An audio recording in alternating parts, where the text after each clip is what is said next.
everybody. In the first segment of today's show, it is our birthday. Woo! Our birthdays, all right, with a Z-E. Yeah. So we're celebrating our birthday. So shouts to us for our birthday. Shouts to us. Very important. Hey, feliz cumpleaños. Oh, igualmente. Right. And also we talk about a bunch of sad stuff like racism in USL and weird stuff and MLS, a bunch of PT flipping out and all this other fun stuff. Yeah, in the second segment, we talked to Rose Lavelle. Not only is she a women's national team player, not only is she a standout at the NWSL Washington Spirit, but she's also our homie now. The homie. Okay, she brought through a wild-ass big entourage, had Olympians and stuff on it. We talked to her. We talked to her about how trash chili and pasta is. She agrees with us the entire time. We also talked to her about her amazing dog, Wilma Jean Wrinkles. But, more important than that, we talked about a lot of other things. All right, more important. Yes, more important. That and more on this episode, birthday episode of the Cooligans! Hey, this is Alexi Lawless. There is nobody in U.S. soccer that is more important than the Cooligans. Yeah, baby! Let us go!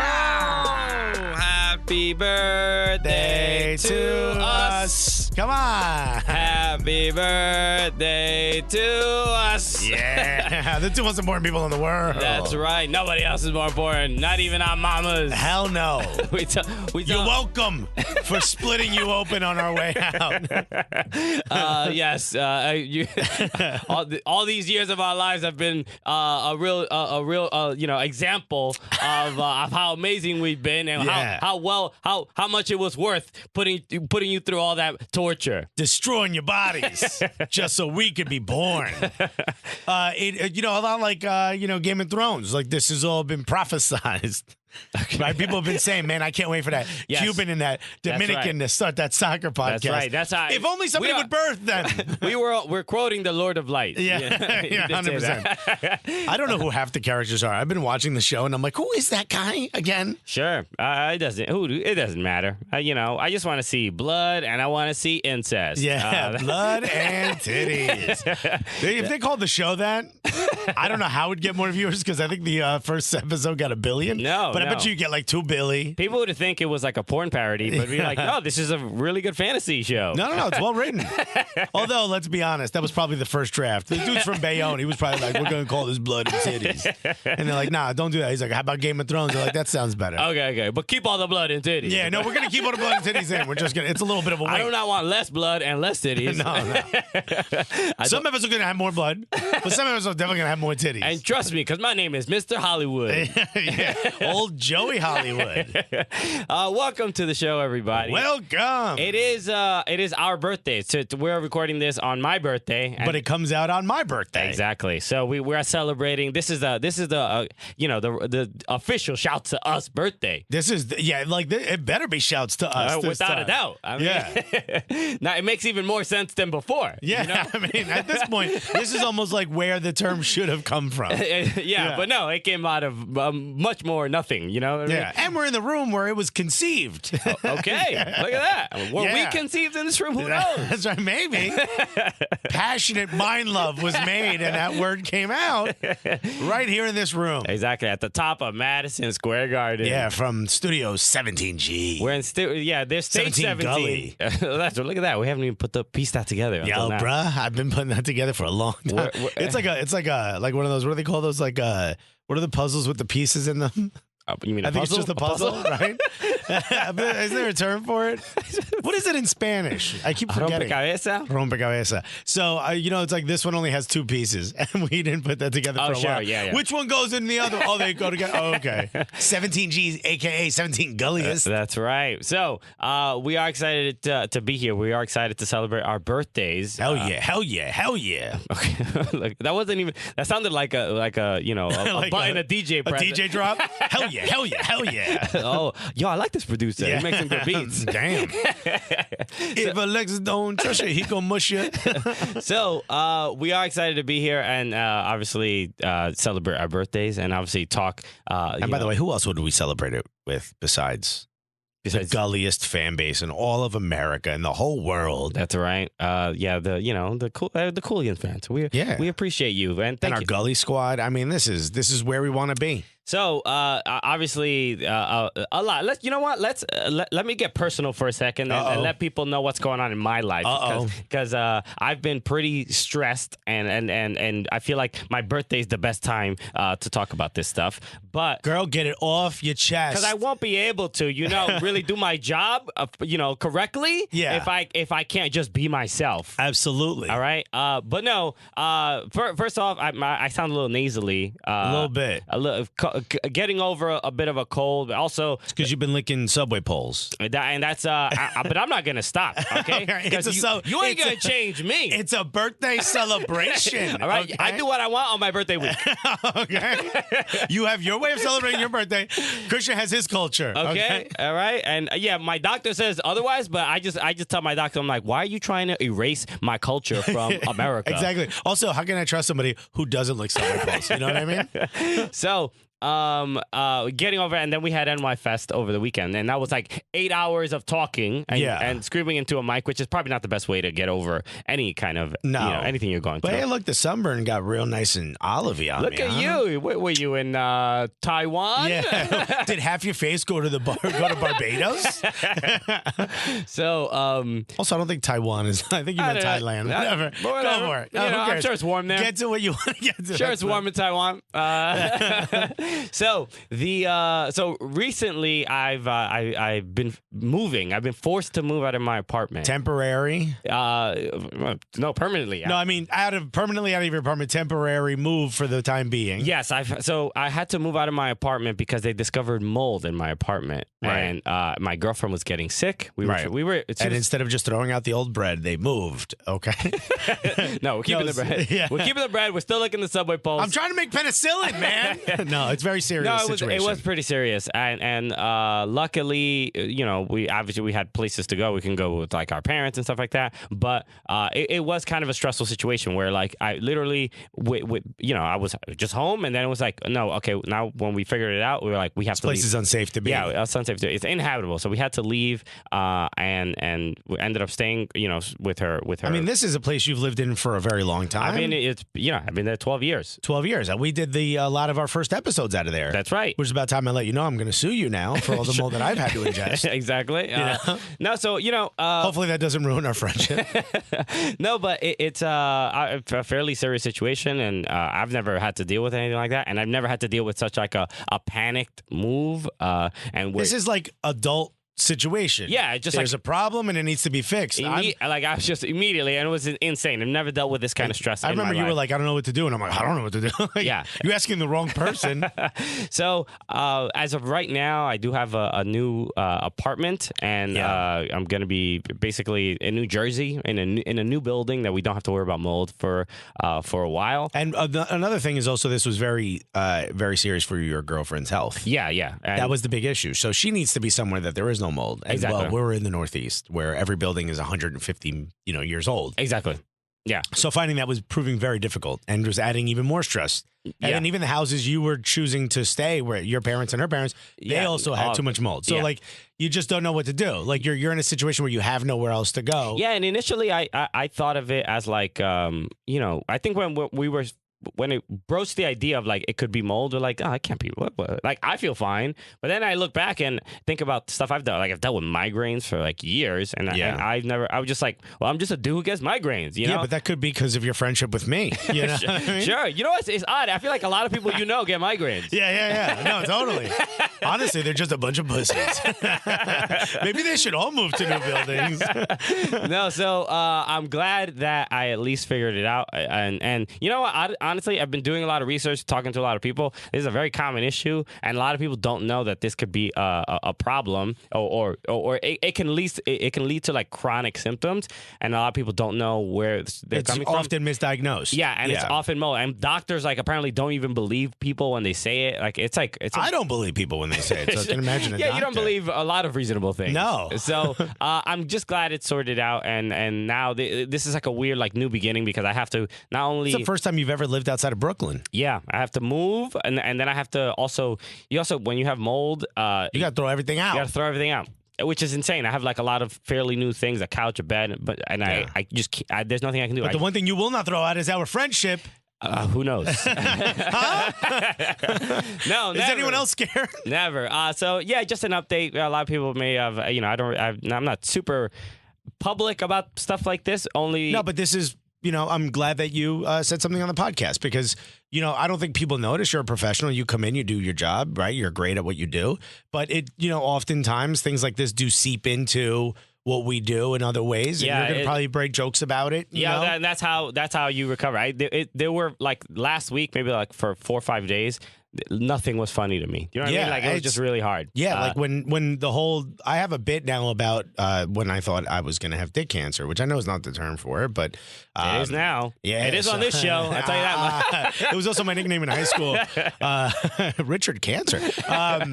But when I thought that happened, I mean, nothing was funny. And then like a week later, I had a 3-minute bit with tons and tons of like punchlines in it. Yeah. Just about this. And I remember the first time it happened, Dee was in the back of the room and somebody was like, oh my God, is this true? And she's like, yeah, just the scariest 2 weeks of my life. And here he is joking about it. But that's how we deal with things. So I'm glad that you said something on the pod, man. Yeah, no doubt. So I'm a new man. I'm a Newman. Newman. So now I can. There's. I'm not completely out of the woods as far as like totally. Actually, you're much closer to the woods. You live in Jersey now.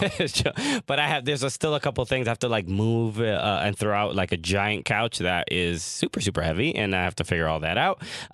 So there's a couple of things I have to do. But as of right now, it'll be a new beginning for old Polanco on his birthday. And what? You're going to be there a year, and then you're going to find a dope place in the city. After Cooligans pops off, right? Okay. And we have millions and billions of dollars. Okay, we're gonna, both of them. Both. We don't want just one of those. Billions. I want millions, and then another bank account, a Swiss bank that account has the with billions in it. Okay, where the government can't find it. Let's just start. Let's just start taking FIFA bribes. Sure, the Cooligans money laundering service. Yo, I mean, how long would it take someone to discover we're not a members of FIFA? 12 seconds? Okay, good point. Yo, what's up? What are you talking about? I laminated this card myself. Are you going to tell me? You're going to tell me I'm not. When you only do short runs, it's very expensive at a Kinko's, my guy.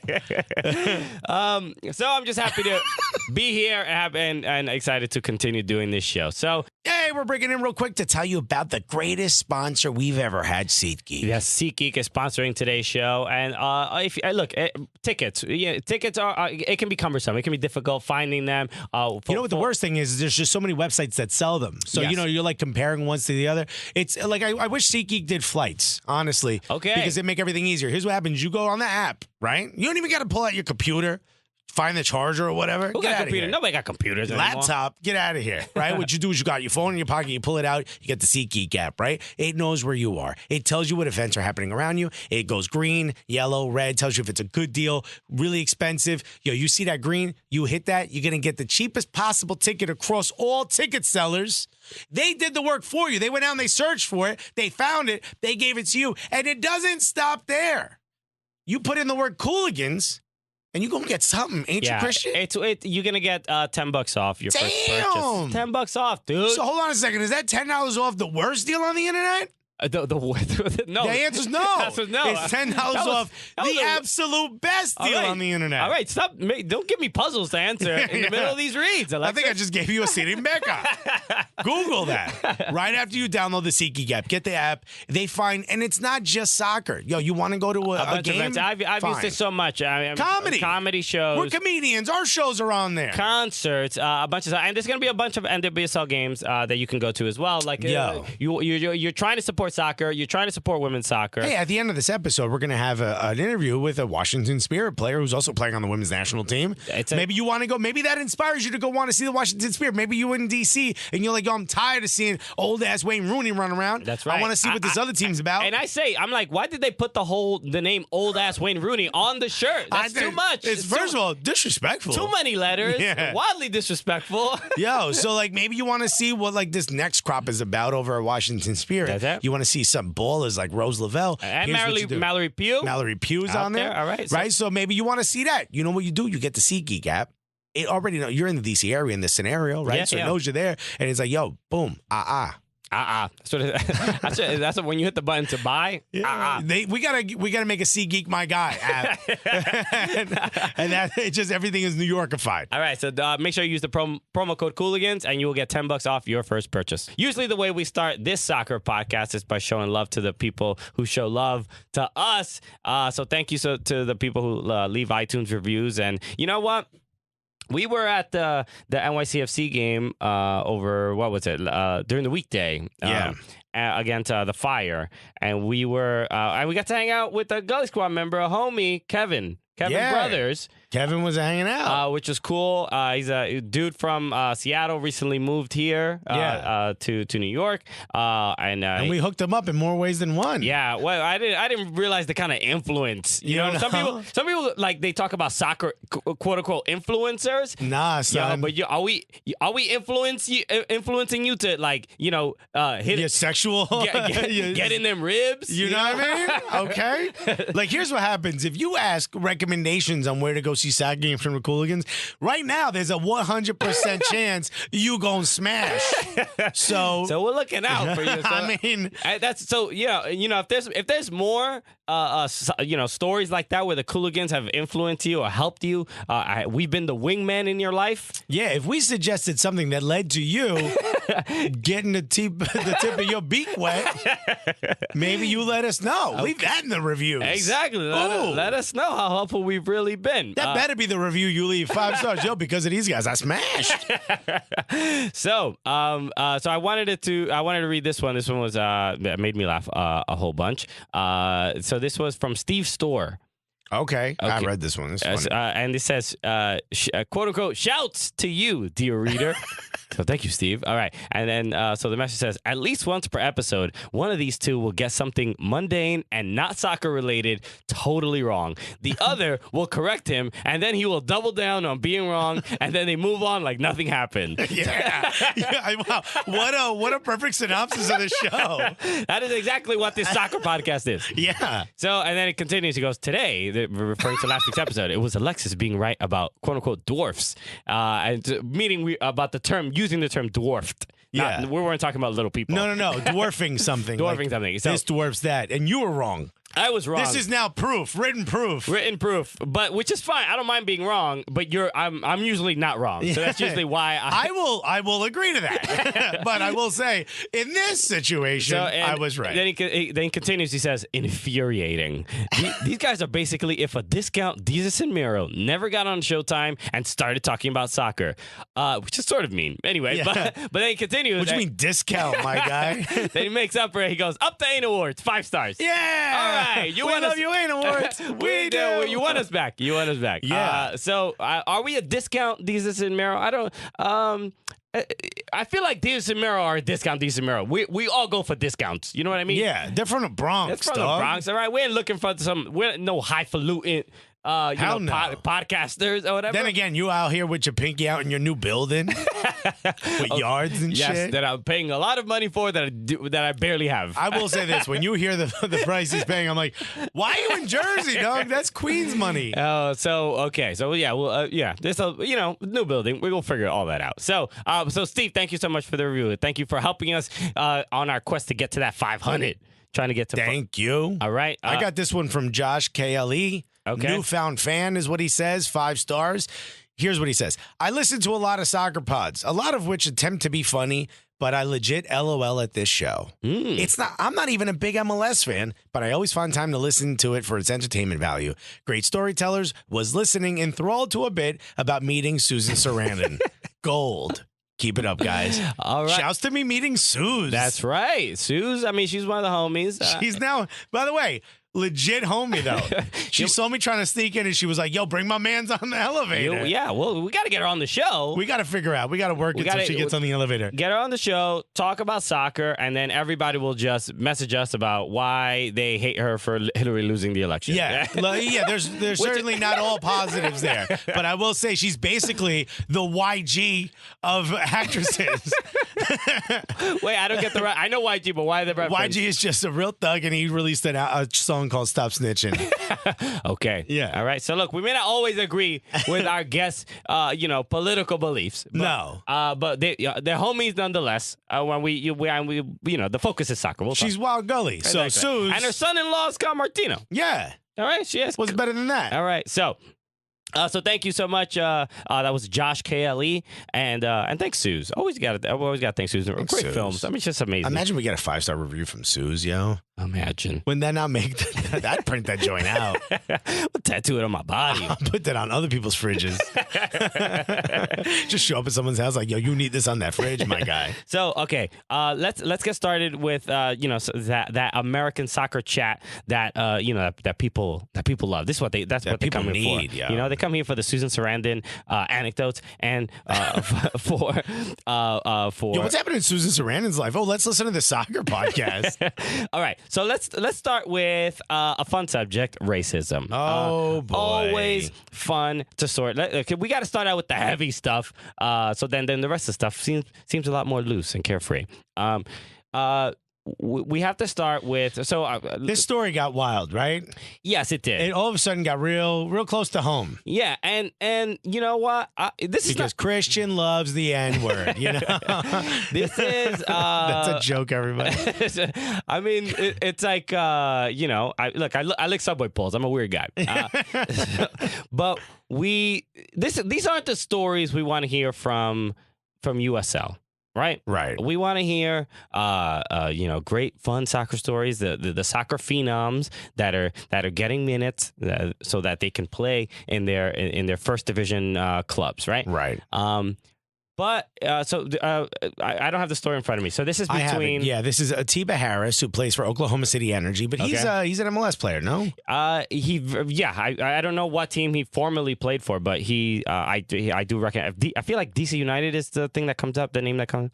I know he's playing. He's in his late 30s, and so he's probably done. But he was at FC Dallas for 2 years. Okay. San Jose Earthquakes before that, Colorado Rapids. So MLS Vancouver FC. Yeah, this guy's been in MLS, so everyone knows the name of Atiba Harris. Well, now he's playing in USL for Oklahoma City Energy, yes.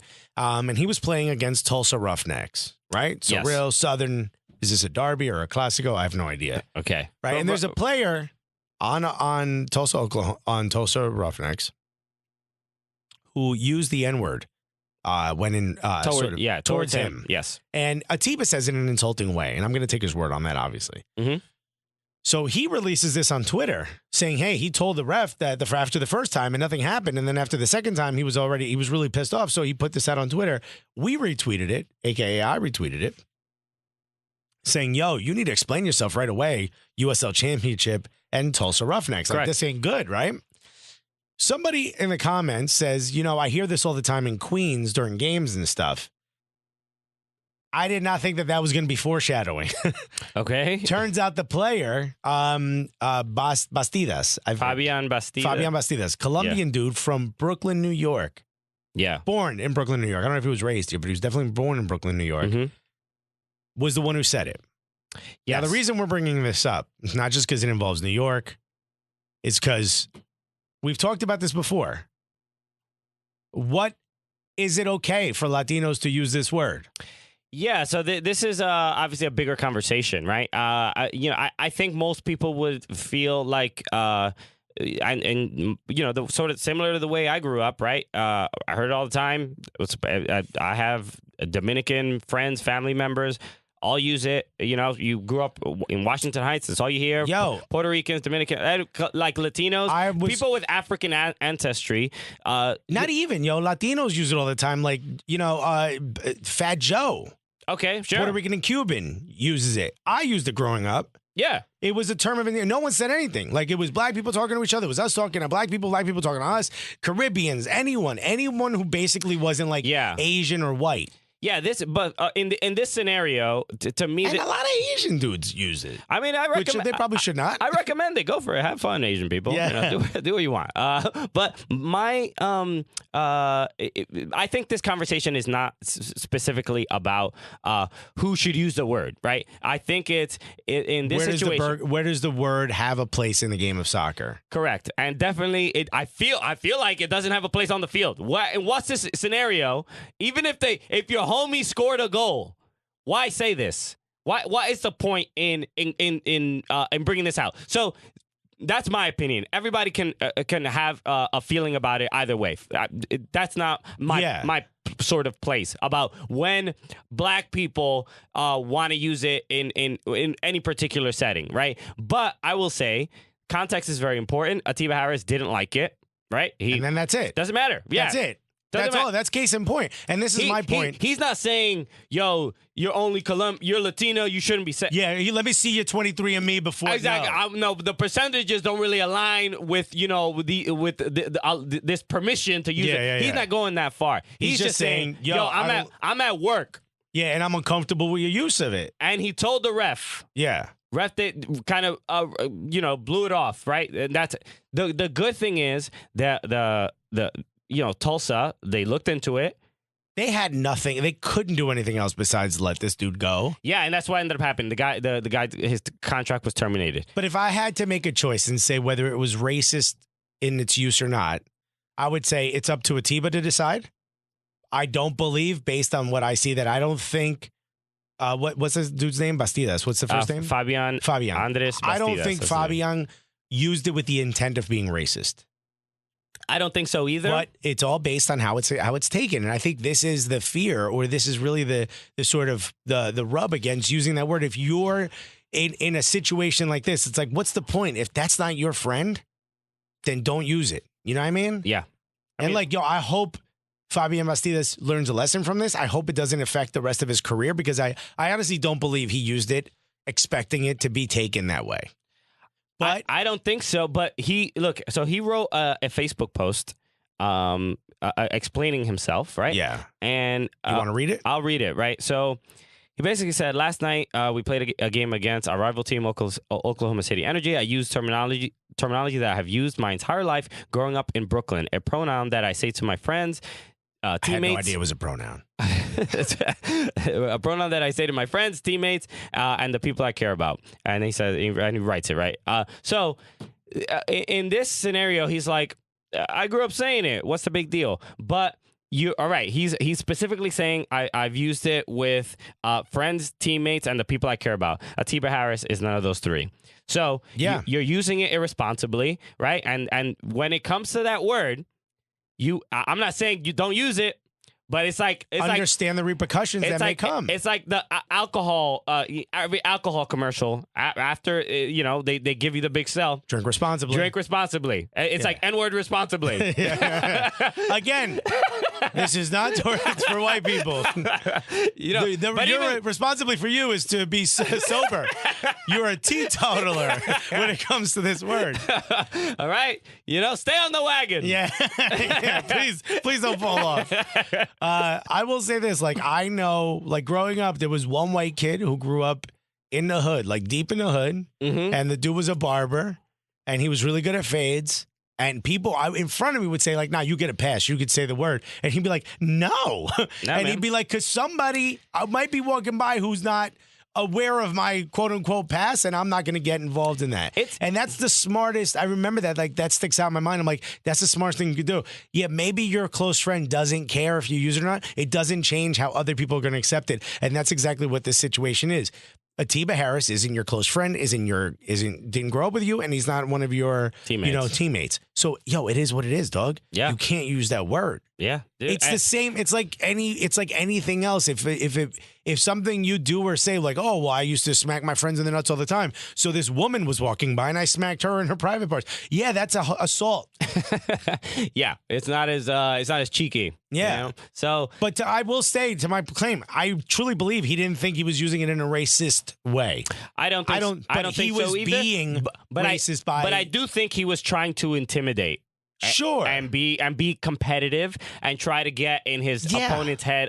So I don't know that he was using that word specifically to annoy or to upset him. I just think he was like trying to just be like, nah, son. Like that kind of shit. Yeah, but I've been in this situation, even playing soccer, and I was playing a couple weeks ago, and there was a Latin dude that didn't know, met him for the first time, and then I don't know what kind of Hispanic he was. I was going to say what kind, but I would say South American. That's my best guess. Already don't trust him. Central South America, right? So he. We play like one game, and then I talking to him a little bit, and then he drops the word, and I know at least I'm not the person that's gonna be like, yo, you can't say that word, right? I mean, the dude was like fairly dark skinned, but not like he looked more like Taino over African, right? So I'm not gonna be like, yo, don't say that, but I felt it. I was just like, all right, you don't know me like that, right? You don't know. Right. I didn't say the word first. That's I feel like if you're Latino who says the word, you gotta let the other person say the word first, and then you say do that look around. That's how you know it's not a good thing. You're just to make sure, because I don't know that, but it's personal preference. I grew up around people who said it all the time, and then I had I think around the time I was like in elementary school, and then somebody called me the word as an insult, and that hurt. It really hurt my feelings, right? So a white person? No, a Mexican kid. Mexican. He said it but he said it like hard ER. Yeah, like for real, right? So hurt my feelings, and then at a young Mexicans at a young age, he was like a bully, right? At a young age, I was like, yo, this. I believe it's pronounced bouillie when it's on that, right? But at a young age, I realized, like, you know what? I sound like I'm trying too hard when I say the word. Yeah. Like I'm trying to fit in. I'm like, this isn't me. So I'm just. Well, I mean, you got to be your truth, right? You gotta be yourself. I'm not, and I'm not against the use of the word. But I'm just saying in context. Context is very important. Right. So, and that's just that. It is what it is. So, growing up, for 2 years, I went to a school that was predominantly Italian, and that was really rough. Okay. Like kids would call me Spick. And they would spit on me and stuff, like for the first few weeks. All and right. I always laughed it off because I was like, yo, if I call any of my friends, you guys would be shaking in your boots. You know what I mean? So it is what it is. Like, I always laughed it off. To me, it was never a problem. And one of the other kids who was also Hispanic, there was only 3 of us in that age, in that year. And one of the other kids was like, yo, how come you're okay with this? I'm like, oh, I'm not okay with it. It's just I know that guy's not going to be my friend now. Like, why try? Sure. I'll just move on to the next person. To me, it was like, all this of like, yo, don't say the word. And I'm not talking about this specific situation. I'm talking about like a situation where someone drops a hard ER. People are like, yo, don't say that word. Don't hide. I'd rather you not hide if you're racist. I'd rather know you're racist so I can move on with my life. Okay. You know what I mean? I'd rather know, like, all right, that's a scumbag. I'm going to go elsewhere. You know what I mean? Like, that's always been how I take it. And that's why I'm like, it's not a part of my vernacular. You know what I mean? It's not a part of what I like to say when I'm around my friends either. My friends call me that. It's whatever. I don't care. If you mean it in a loving way, thank you. You know what I mean? Sure. Yeah. Again, like anything else. Context is important, but in the context of a soccer game, we talked about this with LAFC in Portland during the U.S. Open Cup game when Adama Diomande, and this was handled a lot better than it was in that scenario, right? Because basically Portland was like, we can't prove it, we don't know what happened, but Diomande didn't want to point out the person. So you know what? I'll give credit to Diamante for not being a snitch, yo. Him and Suze. Diamante and Suze, yo. Tight-lipped, okay? I ain't gonna say shit, but y'all know. Those are the last 2 people I thought would be cut from the same cloth, to be honest. Let me tell you something. Locked in hand and arms. Susan Sarandon and Diamante. So I think the props to this is what I'll give credit. And I don't know exactly how it was handled per se, but I'll give credit to Tulsa for immediately reacting. Which they did exactly what you're supposed to do. Yeah. They said, hey, we heard about it the same way you did off Twitter. We're investigating it. And within hours, something had happened. Yes. And so props to them. And you know what? And to some degree. No, also props to this kid. Props to Fabian Bastidas. For like, yo, this is what I did. He came clean. Look, this is, whether you agree or disagree, this is somewhat of a gray area, at least for him. Sure. For Atiba, no. Yeah, I get, and I'm on Atiba's side here. Yo, if you're uncomfortable with it, that word has a lot more power than you just growing up with your friends saying it. Yeah. I'm all on Atiba's side. But for this kid to be like, whoa, at least let me say what happened. He's not saying, I was saying a joke, guys. He's not like, I was using it ironically. Yeah. No, he was like, yo, hold on. I thought I could. And now he found out he can't. Exactly. Yeah. That's it. Well, at the very least, he can't. Why he's playing soccer? No, you know? only to other Colombian dudes who grew up in Brooklyn. Yeah, man. There's so many layers of race and culture and just what's appropriate. Yeah. And I believe he will learn a lesson. I don't think this is. I'm not saying he should never work again. Not saying that, but this is a lesson, and this is maybe possibly a standard within American soccer. To be like, yo, if we're of the, no racism, no sexism, no homophobia, and that means across the board. Exactly. And this is in reality, this should be the penalty. And I agree that it should not at all be used on the field. Sure. Yeah. So if we're in the situation with Portland and LAFC, we can get angry at how it was handled and a lot of those things. We can also wonder why, Diamande didn't say who it was. We asked these questions before. We thought maybe it was another black player and he wasn't aware that's, we've asked the questions because we don't know. Because we don't know, exactly. But there's nuance to it. It also just can't be, he called me the N-word and because I mean this sounds insane, but is it possible? Now, I'm not saying that this happened because we know this is what happened here. A completely hypothetical situation. Hypothetical. A player tells a referee, "This person called me," and it did not happen at all. Right? Like, it can't just be. The referee totally takes the word of the player, right? There has to be actual proof. There has to be audio. There has to be. So you want audio VAR? No, because he does the TV signal and he listens. He's like, no, I heard that. This is always the slippery slope of because I think this is how it should be handled. In the fact that Atiba made the claim. And then it was looked into, right? Yeah.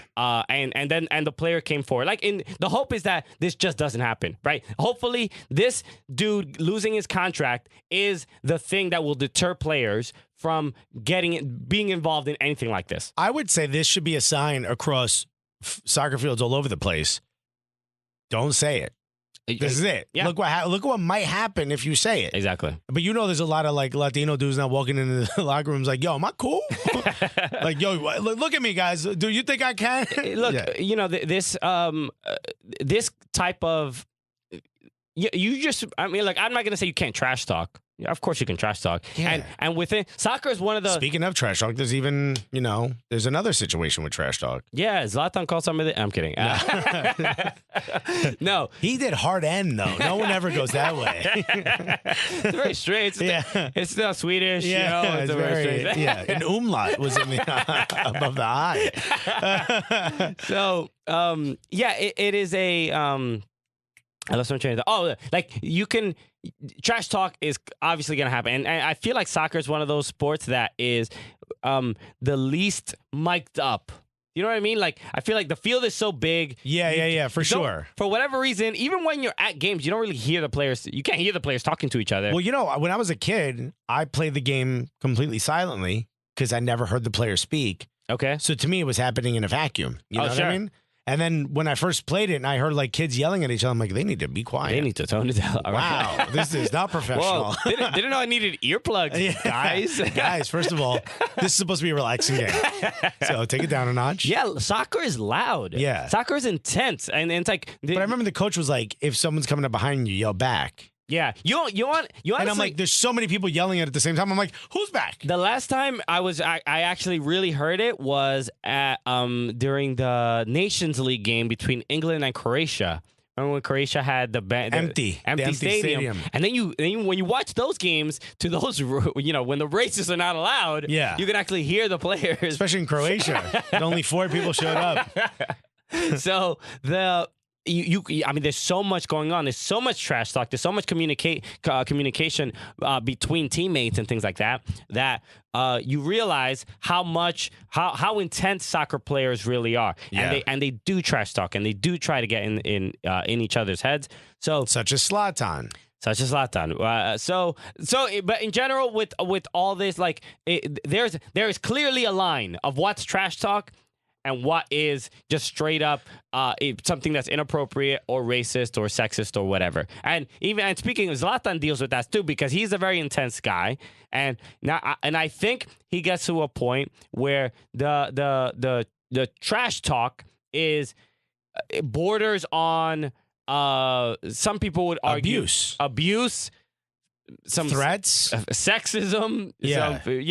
I'm all for trash talk, even if you're great at it. But you understand that some people are going to call you out on it. Yes. You know what I mean? Yeah. Some people don't view it as part of the game the way you're doing it. And telling someone I'm going to do you, which if you whispered in my ear, I'd be like, well, that's kind of nice. Okay. But not the way he was doing it. He just needs to change his tone a little bit. Buddy, first of all, married. Okay. But I like where your head's at. And I think you know what I mean. Nadim Unoha was not a fan of being told that he was going to be done by Zlatan, which in soccer terminology means I'm going to hurt you, I'm going to injure you. Yeah. You're going to be out of the game, which, on the field, I'm sure they've heard worse, Atiba, sure. Huh? Atiba, have you heard worse? Like, I'm sure they've heard worse, right? But, being told that over and over again by a guy who's a black belt. Oh, sure. And then, the guy kind of throws some elbows from time to time. The guy gets in there. He's very physical. That's going to affect you. And Unoha was like, yeah, I'm not taking this. Yeah. And also didn't accept his apology. And, Zlatan went in the locker room. He went to the RSL locker room, which is, that's sort of the weird move here. By the way, if you're really a trash talker, you walk in with autographed headshots. That's the move. Okay. I would not be surprised if Zlatan is walking in with those. He brings them to every away game. He brings them everywhere. He gives them to his wife. So, yeah, they Zlatan definitely did go. I don't know if it's too far or not. Like, he's definitely an intense dude, and he talks a lot of smack, and it's part of why we love him, right? He brings this entertainment. It's value. A part of the package, exactly, and he's been that way everywhere he's played. But honestly, props to him for standing up for himself, and just not accepting the fact that. He knows he basically made the quote that he knows, like, Zlatan is he calls himself the face of MLS, and that's the way he behaves, and I think he might be British. I don't know why he has he's English, but he said he came to me to apologize after the game because from 60 minutes in, he's saying to me he's going to do me, he's going to hurt me for the game. Unoha reports, and this is the guy who's the face of MLS, as he calls himself. And which is shade. But hearing it in a British accent is a little bit like, oh no, I will not accept his apology. Yeah, how dare he? His children's children shall pay for this. But the way he plays on the field, so I don't care. Someone comes in and tries to do that to me. You don't say that on the field. I don't care. I'm not going to accept this apology. It's unacceptable. Ibrahimovic said, I like to feel alive.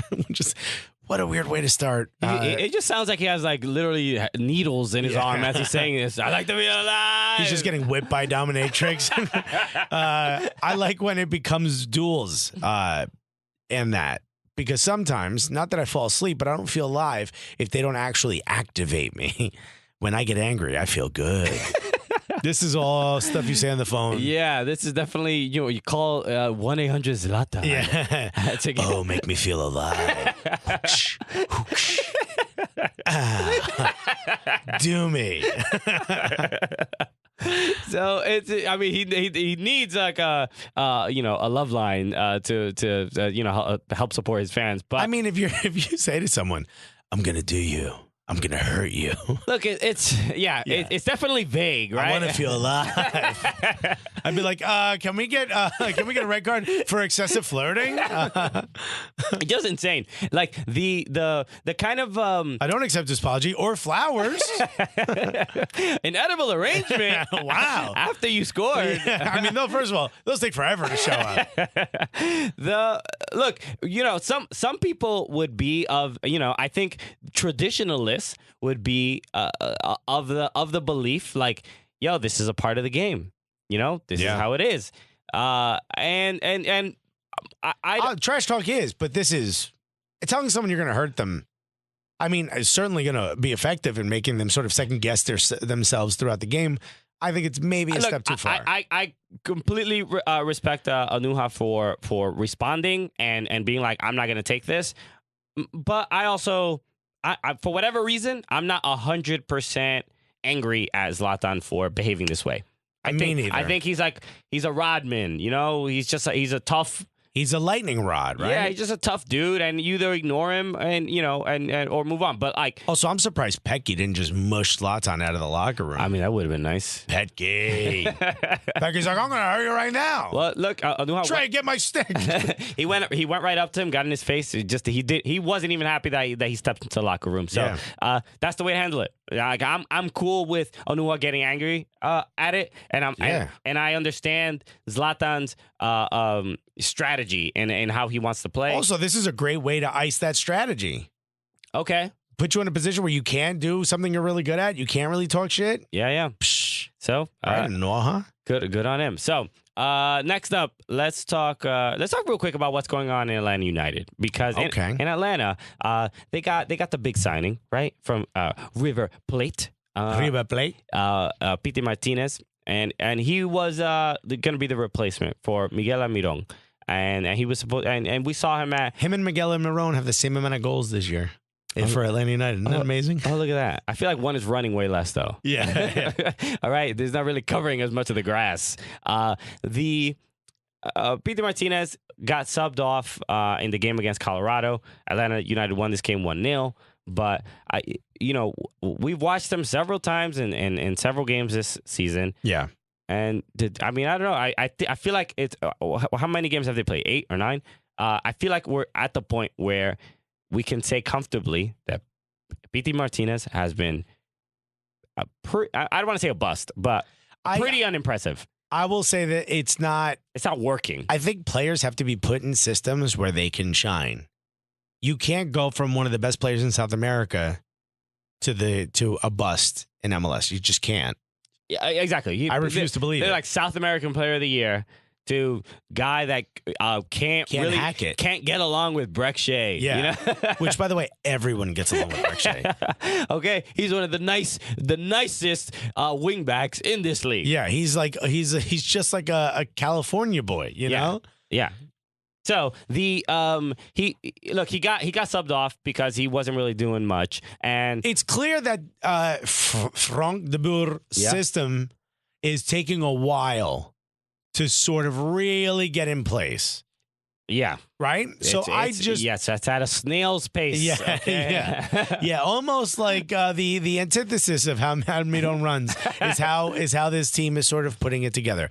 Now, there's ups, there's downs. I don't think Pity Martinez is playing badly. I think what he's doing is he's not doing the things that FDB is asking him to. Yeah. And that's why he's getting subbed off. And I think it's simply because he's like, yo, this just doesn't work for me. Or at least there's not the confidence in the system yet.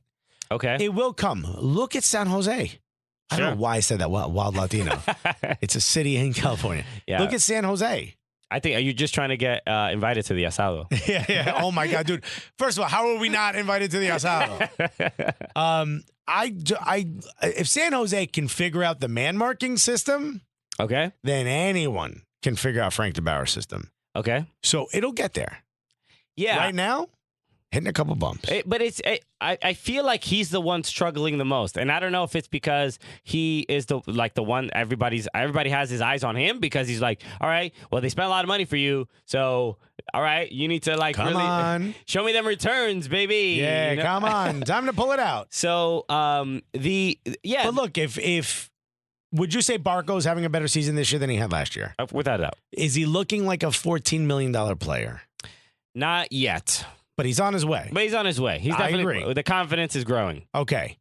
then I think the same thing is going to happen with Beatty. I will say the biggest surprise for me for Atlanta was how many non-MLS players they had on their team that became comfortable playing in MLS. Okay. I think that for a lot of players, it takes, and I think a lot of coaches as well, there's a bit of a learning curve for MLS. It's a much more fast, physical league than you find elsewhere. Yeah. There's certain things that players don't do that you expect them to do. It's like, when you expect a karate person to fight someone who knows judo, at some point they're like, wait, you're not supposed to stand that way. Sure. I'm trained to block this, and you're doing this other thing.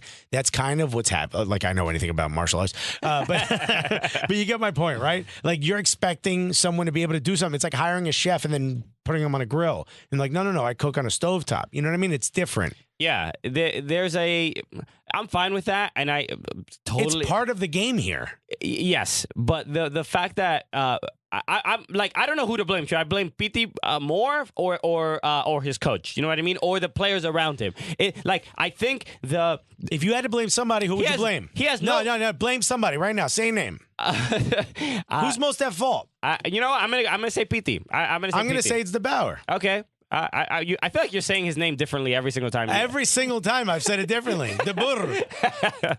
But Deber. I think his energy's not really been that great. I think his energy compared to what? How he played last year in a different league you didn't watch, and neither did I?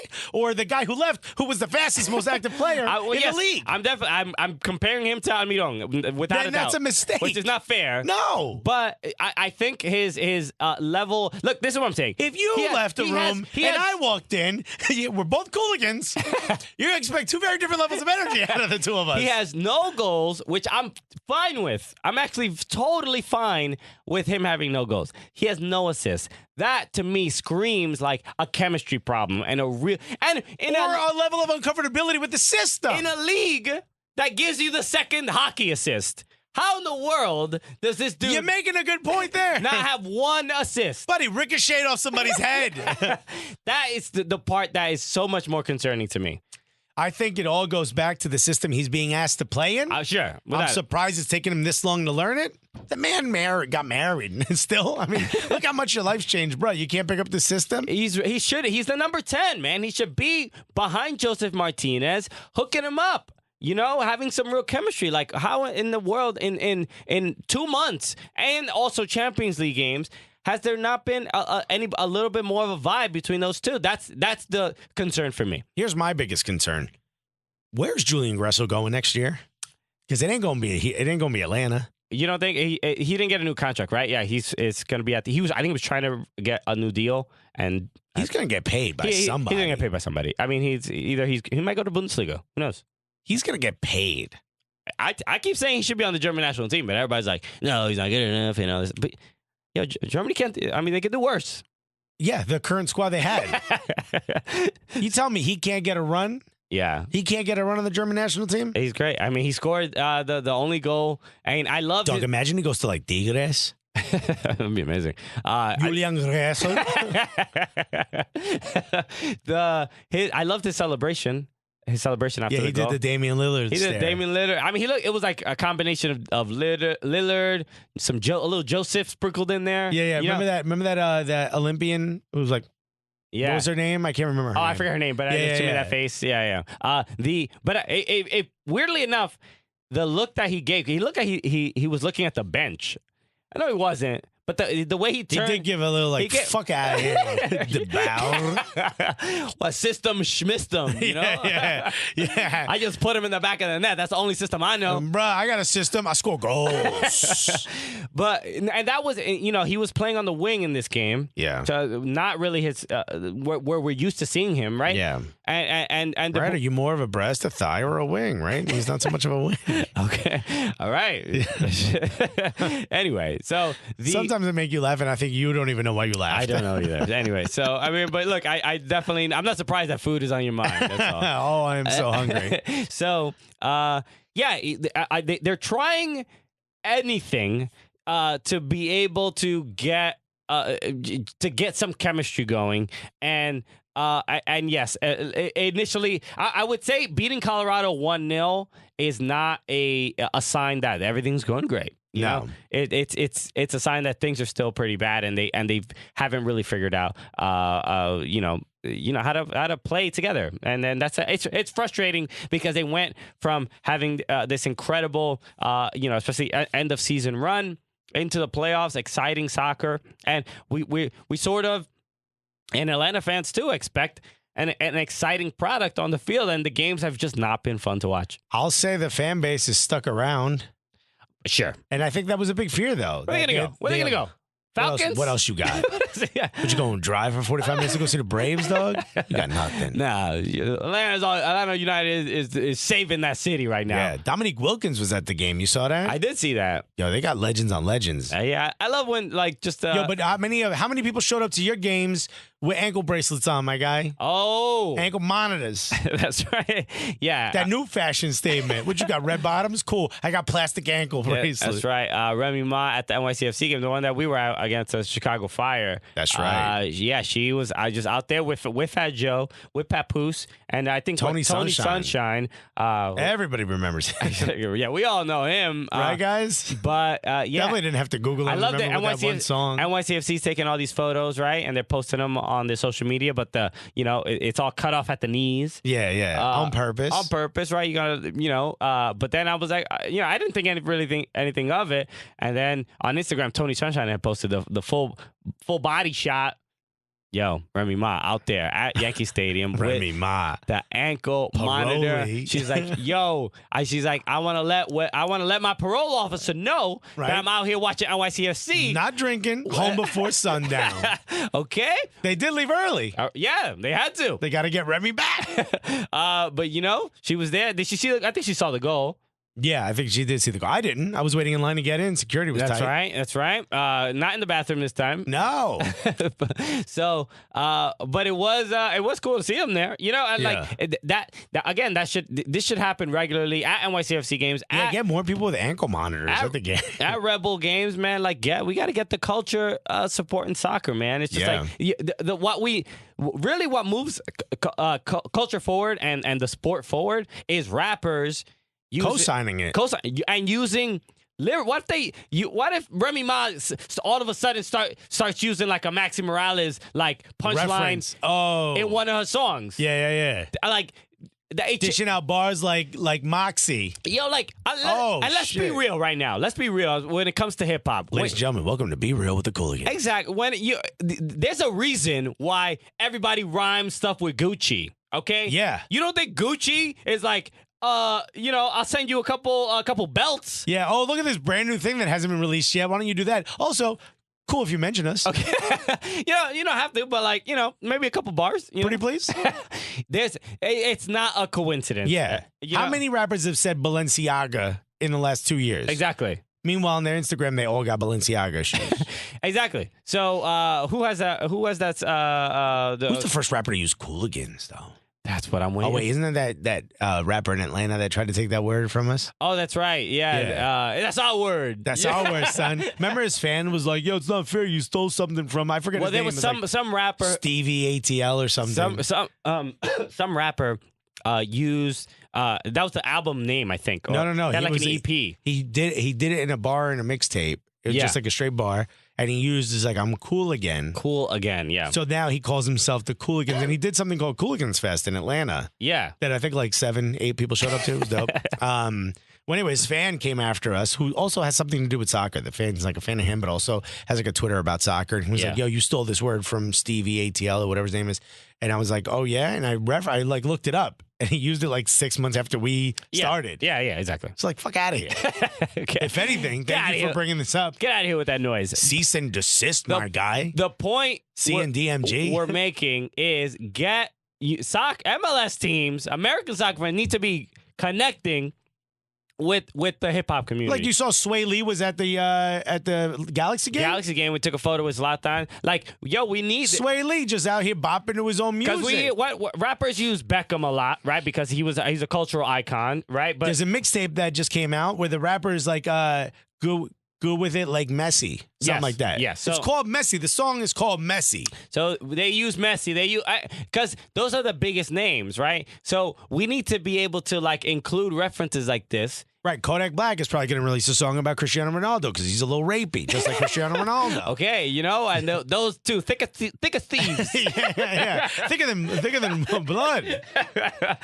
Anyway, so we have to there should be a bigger effort, right? And I think there is a hesitation with we're talking to the comms departments of all these MLS clubs. Yeah, media department. Hire someone who knows a little bit about hip hop. Yo, it's the most popular music in the world. Yeah, all nobody right? cares if Lady Antebellum shows up and is wearing your jersey. All right, and nobody cares if Fifth Harmony shows up wearing your jersey. Nobody cares if Van Halen is wearing your jersey. Nobody cares if Billy Ray Cyrus says, "We want Lil Nas X." Exactly. Yeah. I mean, that's the era we're in right now. So we just got to be realistic. And shouts to even Philadelphia Union, because they had Freeway in one of their promos. There that they you did go. A couple. That was just a year ago or 2 years ago. So it's not. I gave them a little shit because Lil Uzi Vert had on the Club America shirt. Sure. I'm like, yo, he's a Philly dude. That should have been a Philly Union. I'm not saying you said no to it, but there's an opportunity if they're starting to wear soccer jerseys. Yeah, dude. Also, it's a sign. The Club America shirt was gorgeous that year. Sure. Yeah, we can't just be releasing white tees. That era's over. Okay. Nori's not coming back. All right, we don't send them to them franchise boys. Count stacks and my white tees. So, yes. So that's a call to everybody to there's a lot of American soccer fans that are furiously and aggressively into hip hop, and there's no reason why we can't be merging these two worlds, man. Also, MLS gets cooler the more it gets referenced in hip hop. That's it. Yeah, that's it. It's what moves the needle. Yeah. Okay. How do we get a meeting with Garber, yo? Okay. Oh, all right. Yeah, all right. Somebody help us get a meeting with Garber. Yo, anybody listening that knows Garber, get us a meeting with Garber, yo. Maybe the meeting can happen on the podcast. Maybe that's the. Oh, without a doubt. Also, he's a sneakerhead. Like, yo, let's talk to Garber, yo. Okay. Take him sneaker shopping. All right. Get some pizza. Right, oh my God! Maybe let's go on a date with Don Garber. Why not? Let's have a date with Garber, like a nice day adventure with Garber. So, and we'll just sneak promotion and relegation into it's written on the pizza plate when he lifts it up, and we're like, up to you if you want to bring it up. Yeah, it's like the way people, put an engagement ring in a muffin. But we do it with promotion relegation in a muffin. Yo, you never get married, my guy. That's my plan. But champagne, baked Alaska, in a muffin. Oh, come on, man! Bodega ass muffin. How do you get it in there? You got to rip the side out, and then you tuck it back in. Yeah, no, you got to go from underneath. And then put the wrapper, the paper. No, you got to go through the wrapper, but then nobody looks at the bottom of it. That's how you do it. All right, we figured it out. Yeah, right? We solved it. Maybe you scoop. You got to scoop. You want to show the person. Use an apple core. Go through the bottom. You want to show the person you love the most on the most romantic day of her life. Yeah. How much she's going to be like 2/3 through the muffin before she finds it. It's such a mistake. Or he. Propose to men. Okay, propose to men, but it's whether you're a woman or a guy. Who cares? Usually in gay relationships, they propose to each other. So one person proposes first, and then the other person proposes. Did you know that? I did not know that. So wait, now the pressure's on the second person? That's right. Oh my God! So it's just like, yo, it's literally poker. Somebody going all in, and be like, oh my God, I guess you got to go in as well. Oh my God, they're calling. There's too much pressure. Yeah. But so if in order to say yes, you now know you also have to propose. Yeah, the other person, it's like, I kind of like that system a little bit more. That is kind of dope, though, right? It's like a mutual... When I gave wifey the ring. I gave her a wing. I tucked it under the skin. Yeah, you know how you did it. I know how you did it. 100%. She ain't like 4. She's like, oh, I hate these flats. What is this? Oh my God. Yeah. Let me wipe the barbecue sauce off my fingers. Yeah. You know I only go hot. No, I love barbecue wings. Oh, man. When I gave her the ring, she just took it, threw it on, and goes, oh, wow. She didn't even say yes. I would have loved knowing, like, oh, I'm going to buy a bigger ring because I know one's coming back this way. Okay, yeah, that would have been, it feels much more like a mutual. But I want like a bedazzled, like, PlayStation controller. You know what I mean? Okay. Don't give me no ring. I hear looking like 1/9 of a pimp. Okay, I'm glad. This is we talk about Garber going out on dates with us. Gay proposals. Look, at some point we get to soccer. This is the show you signed up for. Okay. Also, thanks to all our Gully Squad members. Thank you so much for supporting this stupidity. Yeah. Oh, it means the world to us. This is our birthday. We're allowed to do whatever we want. Exactly. There was a comment from that I just want to read very quickly that from J. Caleb Cook, who was the one who left us a review last week. The review last week that I read, right? I forgot who read it, but he did. He said this. He goes, I almost dropped the weights on my face when Alexis said, destroy that podcast cherry. I forgot what we were talking about. We were talking about somebody. Oh, this was what we were talking about, Dustin doing a podcast for the first time. Yeah, that's right. And you used the word destroy your podcast cherry. So we have put people in danger driving. Oh, so many people will message us that they almost got in accidents multiple times listening to the podcast. Yes, and now this is the new way for that we've been possibly been able to injure someone. Yeah, is if you're holding weights while listening to the show, that's your mistake. That's probably not the best thing to do, especially because we're gonna be of course we're gonna be talking about taking Don Garber on a nice romantic date. Of course, we're gonna treat him right. Yeah, we'll give him good pizza. Exactly, and we get a back rub. Yeah, who knows? At the end of the night. Do we lean in for the kiss? I don't know. I don't know. Not pressure. Maybe meet halfway, go 3/4. Yeah. Maybe we'll just kiss each other to show them what it's like. Okay. As he runs away. Or maybe he's cool, just like puts us in an Uber, you know what I mean? Okay, you'll take care of us. Yeah, I got you. I got you guys on the way home. Okay. Maybe he slips his little tam. You know what I mean? Okay. All right. Is that a sexual move? Yeah, I don't know. yeah. Oh, cool. You got some tandems for later. Oh, man. He's never going to meet with us now. Please, I hope he doesn't listen So the first time we referenced meeting with Garber, we turned it into a three-way gay fantasy. Okay. Our relationships move fast. I don't know what to tell you. That's what it's like. You either take it or leave it. You swiped right on this meeting. All right. Are you going to be a tam tease? I don't even. I feel like there's other subjects we should talk about, but I don't know how to do that. How do we segue ahead of this? Let's talk about this before we get to our amazing interview. Yeah. Oh, Rose. I mean, really regretting being on this episode, probably. No, Rose Lavelle of the U.S. Women's National Team. What a goddamn sweetheart. And she plays in the NWSL for the Washington Spirit. Originally, would you say the female Iniesta? Yeah, I'll say it. Why not? Yeah, all right, good, because I said it too. You said it, yeah, I'll say it. Well, like a proposal. I said it first, and then you said it after. Now, we agree. Forever. No, Roosevelt, she's just a straight-up baller, right?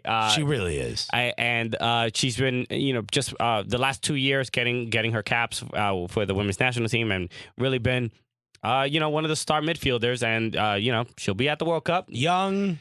Creative, 23 years old, crushing it. And dude, she's good. I can't wait for her to be like one of the big difference makers at this World Cup. I think she really is. Exactly. So we're gonna talk to her in a second. By the way, we only speak to ballers, yo. Exactly. That's it. Nobody else. Like, yo, if you bum, you don't make it on this show, dog. We speak to ballers.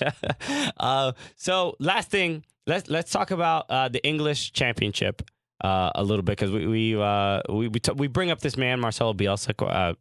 Quite a bit. I mean, double. There's a word I'm looking for. I'm not going to find. Jack Harrison's also there, right? Big friend of ours. Yes, doesn't follow us back, but we'll get to it. We didn't name the burger after you. I mean, it's only respectful. He follows us on something. I don't forget what it was. We'll figure out what it is.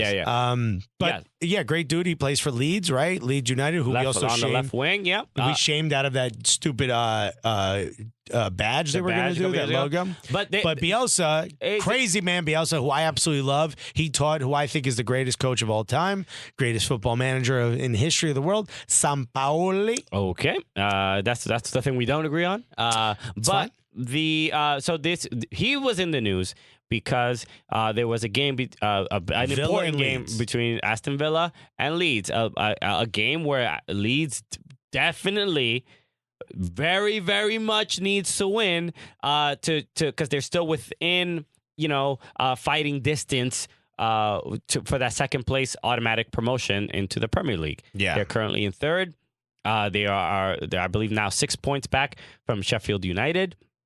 So the reason he was in the news was because in this game there was an injury. Two players collided. Didn't necessarily look incredibly severe, but the player went sort of protect. They were both on the floor, and the Villa dude held his head. Exactly. Which is generally a sign. Face. I think it was more of his face, but it looked he was holding above the neck. Yeah, and it looked like it was shoulder to shoulder. Maybe his shoulder grazed the guy's face or hit his face. I'm not exactly sure, but it wasn't clear and a clear injury. And Villa's in 5th place, by the way. So they're trying to climb up that table to get in a playoff spot. So they're fighting to try to potentially get back promoted back into the Premier League. So the injury didn't look that severe, according to the referee. But we know the rules, right? If you're holding your head or if it was a head collision, the whistle's supposed to get blown. And it's at the referee's discretion. And it was not. It was not. Leeds. That's it. I think that's a very important detail. The whistle was not blown. Yes. So Leeds was like, all right, we're going to keep playing. Villa stopped playing. Yeah, they like 3-4 seconds of just non-play, and you're playing even at the championship. Yeah, that's it. You're gonna get scored on, and that's what happened. Leeds ended up scoring. They're up 1-0 in this situation. So Villa stopped playing. Leeds keeps going. Villa players lose their mind. They're furious. One of the Leeds players even tried to stop. Sure. The goal from happening. No. So okay. So they kept playing. So certain players, but like you could see all the Villa players raising their hands, like, "Yo, stop it, stop it, stop it." Yeah. One of the Leeds players sends a through ball, but then he quits like running. I forget the name of the player who scored. He kept going. Immediately gets grabbed. Yeah. And now all of a sudden it's a bit of a scuffle, right? Yeah. But the goal counts. The goal counts because the whistle wasn't blown. Yes. The Villa manager, whoever that is, goes over to Bielsa and is telling him, like, yo, that's bad sportsmanship. What are you doing? You know that's not the rules, so on and so on and so forth. And I'll give Bielsa all the credit in the world. He calls over the ref and was like, yo, I don't want that goal. Yeah. I think it should have stood. The goal stood. But what ended up happening was that Bielsa said that he told his players to not play defense and let Villa score. So this is insane. This is not sane, right? We don't see this, especially in the position that Leeds is in. Leeds needs to win this game. They need those 3 points desperately, right?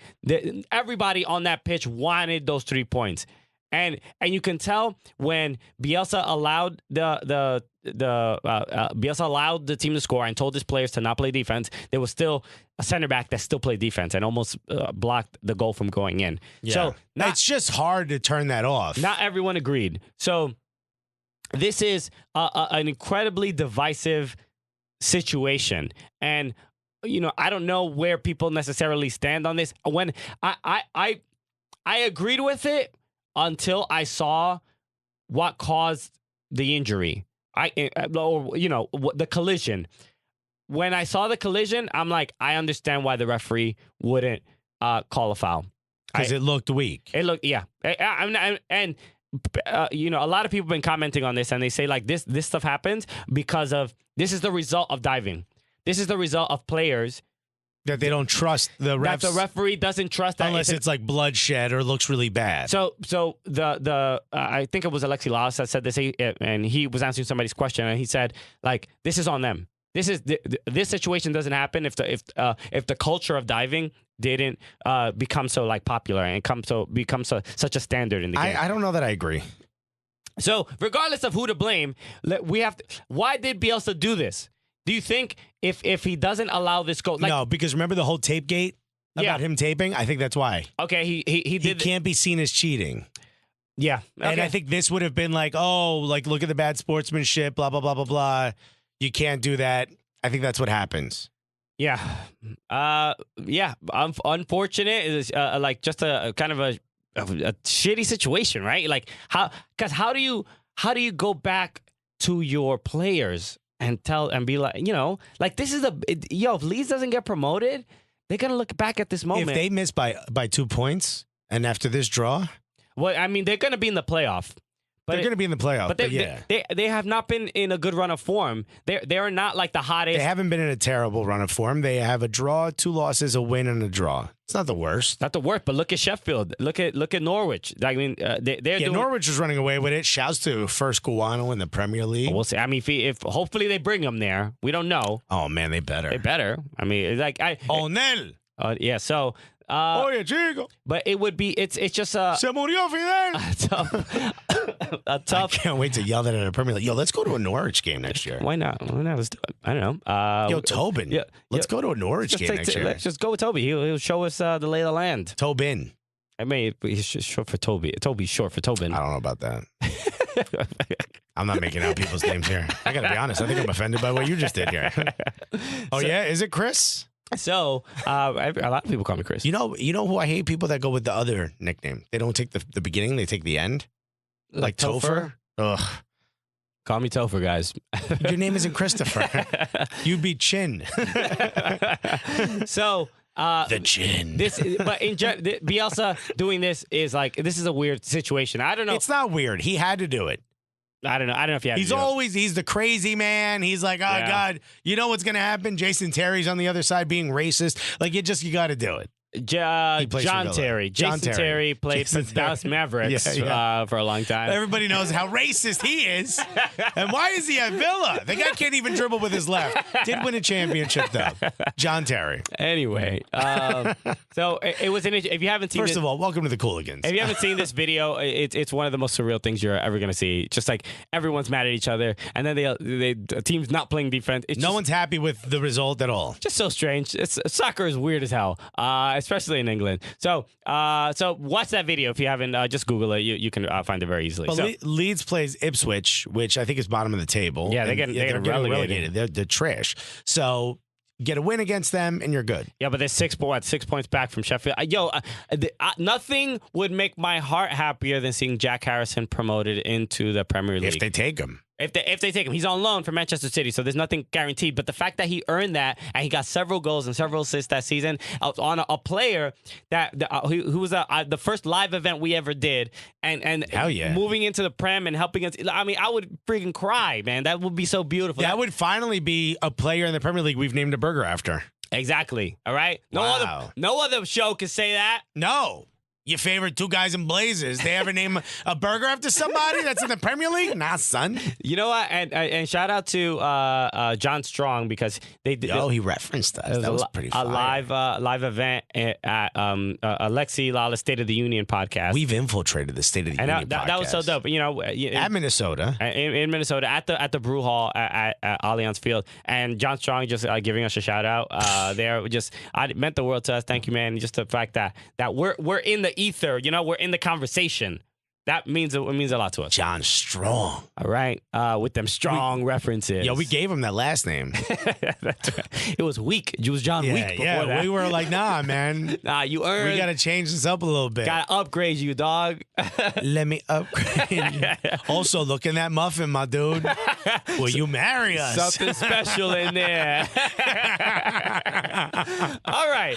Let us get to our conversation with Rose Lavelle of the U.S. Women's National Team. She came through with the crew. Yo, we didn't even talk about the Colorado situation. We'll talk about that, I don't know, maybe a Friday or maybe next week. Yeah, we'll figure that out. Rose Lavelle came. Not only did she come through. It sounded like you said Roosevelt. We're saying Rose Lavelle. Yes. Rosemary Lavelle.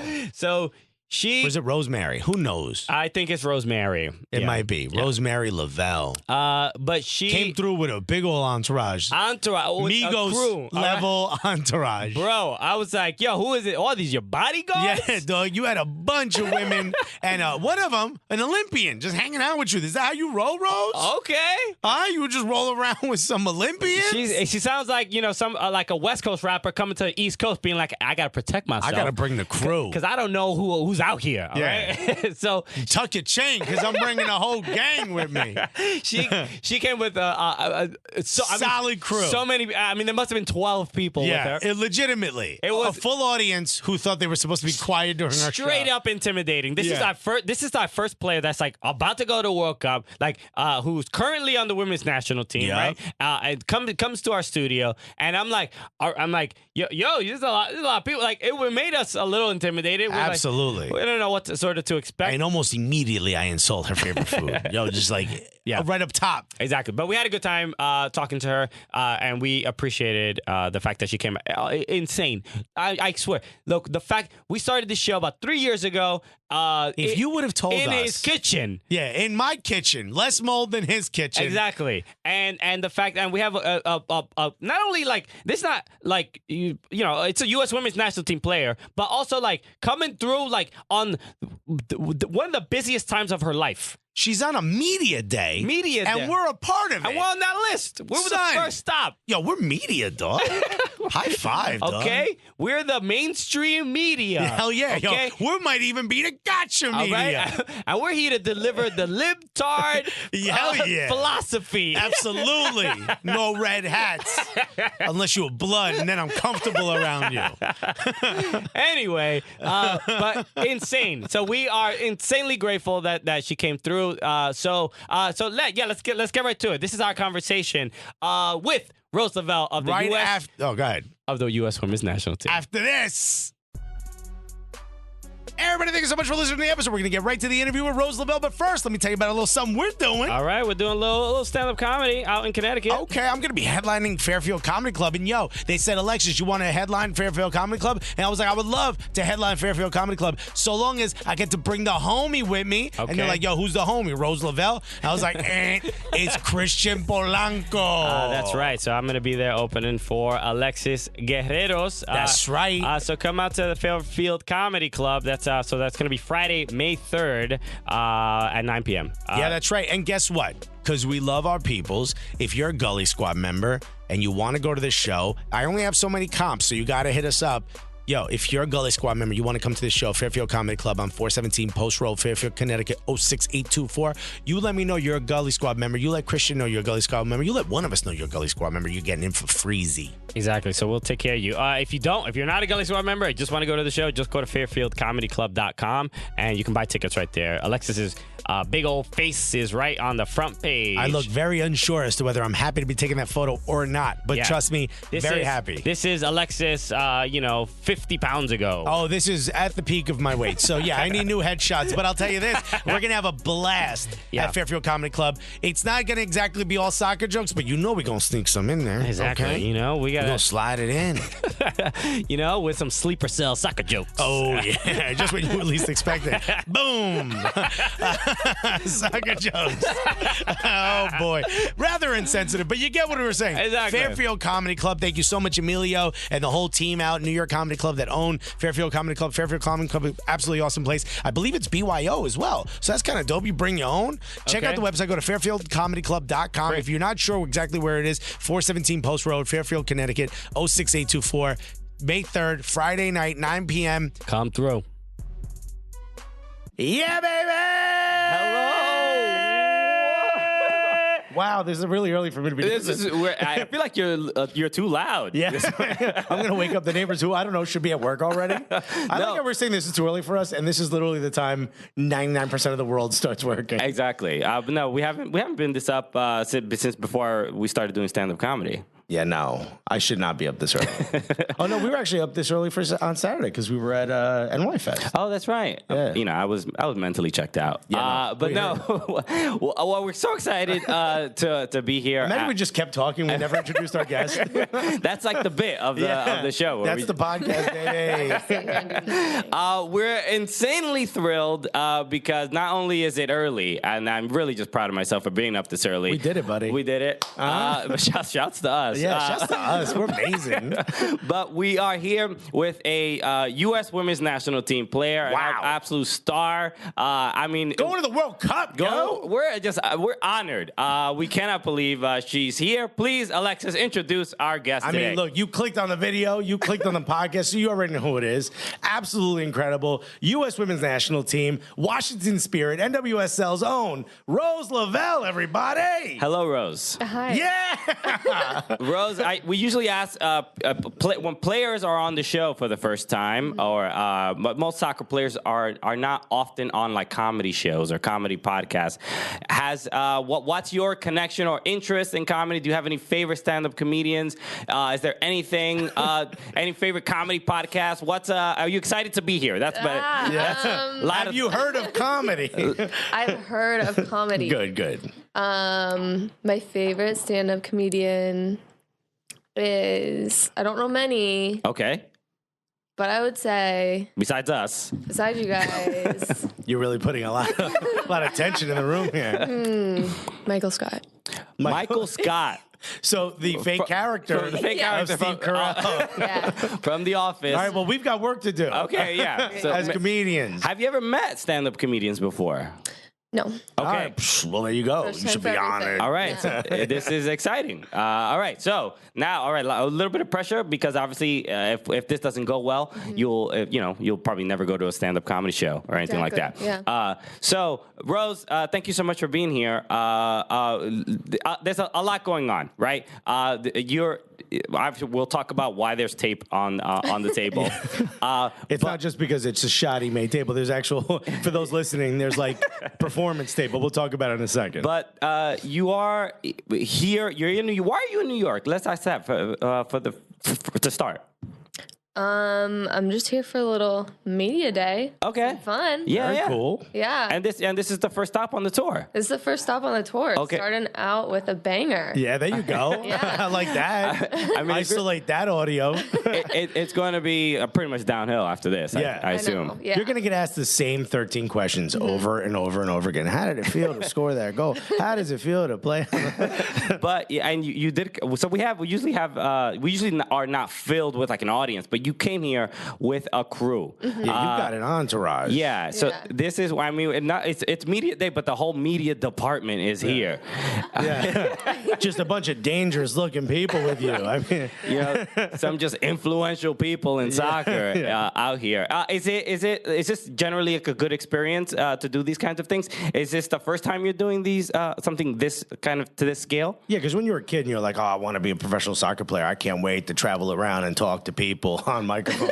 That wasn't part of it, right? Yeah, that definitely wasn't part of my thought process when I was 9. But yeah, this is the first time I've done a day like this. So Okay. I'll let you guys know how it goes at 10 Yeah.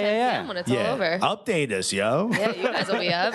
Yeah, that's when we start our day. 10 p.m., that's when we wake up. How does, coming from wanting to just play professionally, I know Wisconsin, right? And then you went to Boston Breakers, now you're Washington Spirit, all these things. When they add stuff like this, media days or just like tons of interviews and stuff like that, how does that feel for someone like you? Like, especially in the middle of like a season, is this something that, you're like, well, this is cool that I get to do this? Or is it something where you're like, all right, I have to do this to continue to do the other thing? Like, how does that make you feel? I mean, I think it's cool to get these opportunities, and I think it's like a little weird because I still just feel like I'm like just myself. Yeah, so I'm kind of like, why do you want me to do it? Yeah, just little Like, I don't- Rose from yeah. Cincinnati. Yeah, but I think it's cool. I think it's like a cool way to build my platform and reach out to people and stuff. That's pretty cool. Yeah. I mean, we get weirded out when like people come up to us and if they just know who we are, we're like, oh my goodness. Yeah, we did a 8-city tour last summer, and I forget where we were. It's either Columbus or Cincinnati, and someone came up to us and they were like, how's your wife doing? And I'm like, Okay. Well, all right. Now, you know too much. like, how you know how my wife's doing? What do you mean? Like, I just immediately became the kid from the East Coast. And I was like, who told you? And I was like, oh, right. I said that on the podcast. And that's right. You're from Cincinnati. I am. So Cincinnati's starting to get known for some other things besides that garbage pasta with chili on top. Oh, Okay. All right. so bad. Oh my gosh. This is all right. I don't want her fighting you on this show. Imagine Rose just punches me in the face. Alexis is a food expert. He's a pizza expert. Well, apparently not if you don't like Skyline. Skyline, that upper echelon cuisine. I haven't had it. Consider yourself lucky. It's overcooked pasta. Now there's like what you could do No, chili. you gotta get the cheese coney. The cheese coney. Yeah. Is that just a hot dog? It's not just a hot dog. What is the cheese coney hot It's a specific? dog. Coney Island hot dog, which is It's a hot Coney dog Island. with chili and cheese, and then you can get onion and mustard. Okay. All right, I mean, I just picture myself tucking and acting in, knife and forking that bad boy with a little bit of wine. Yeah.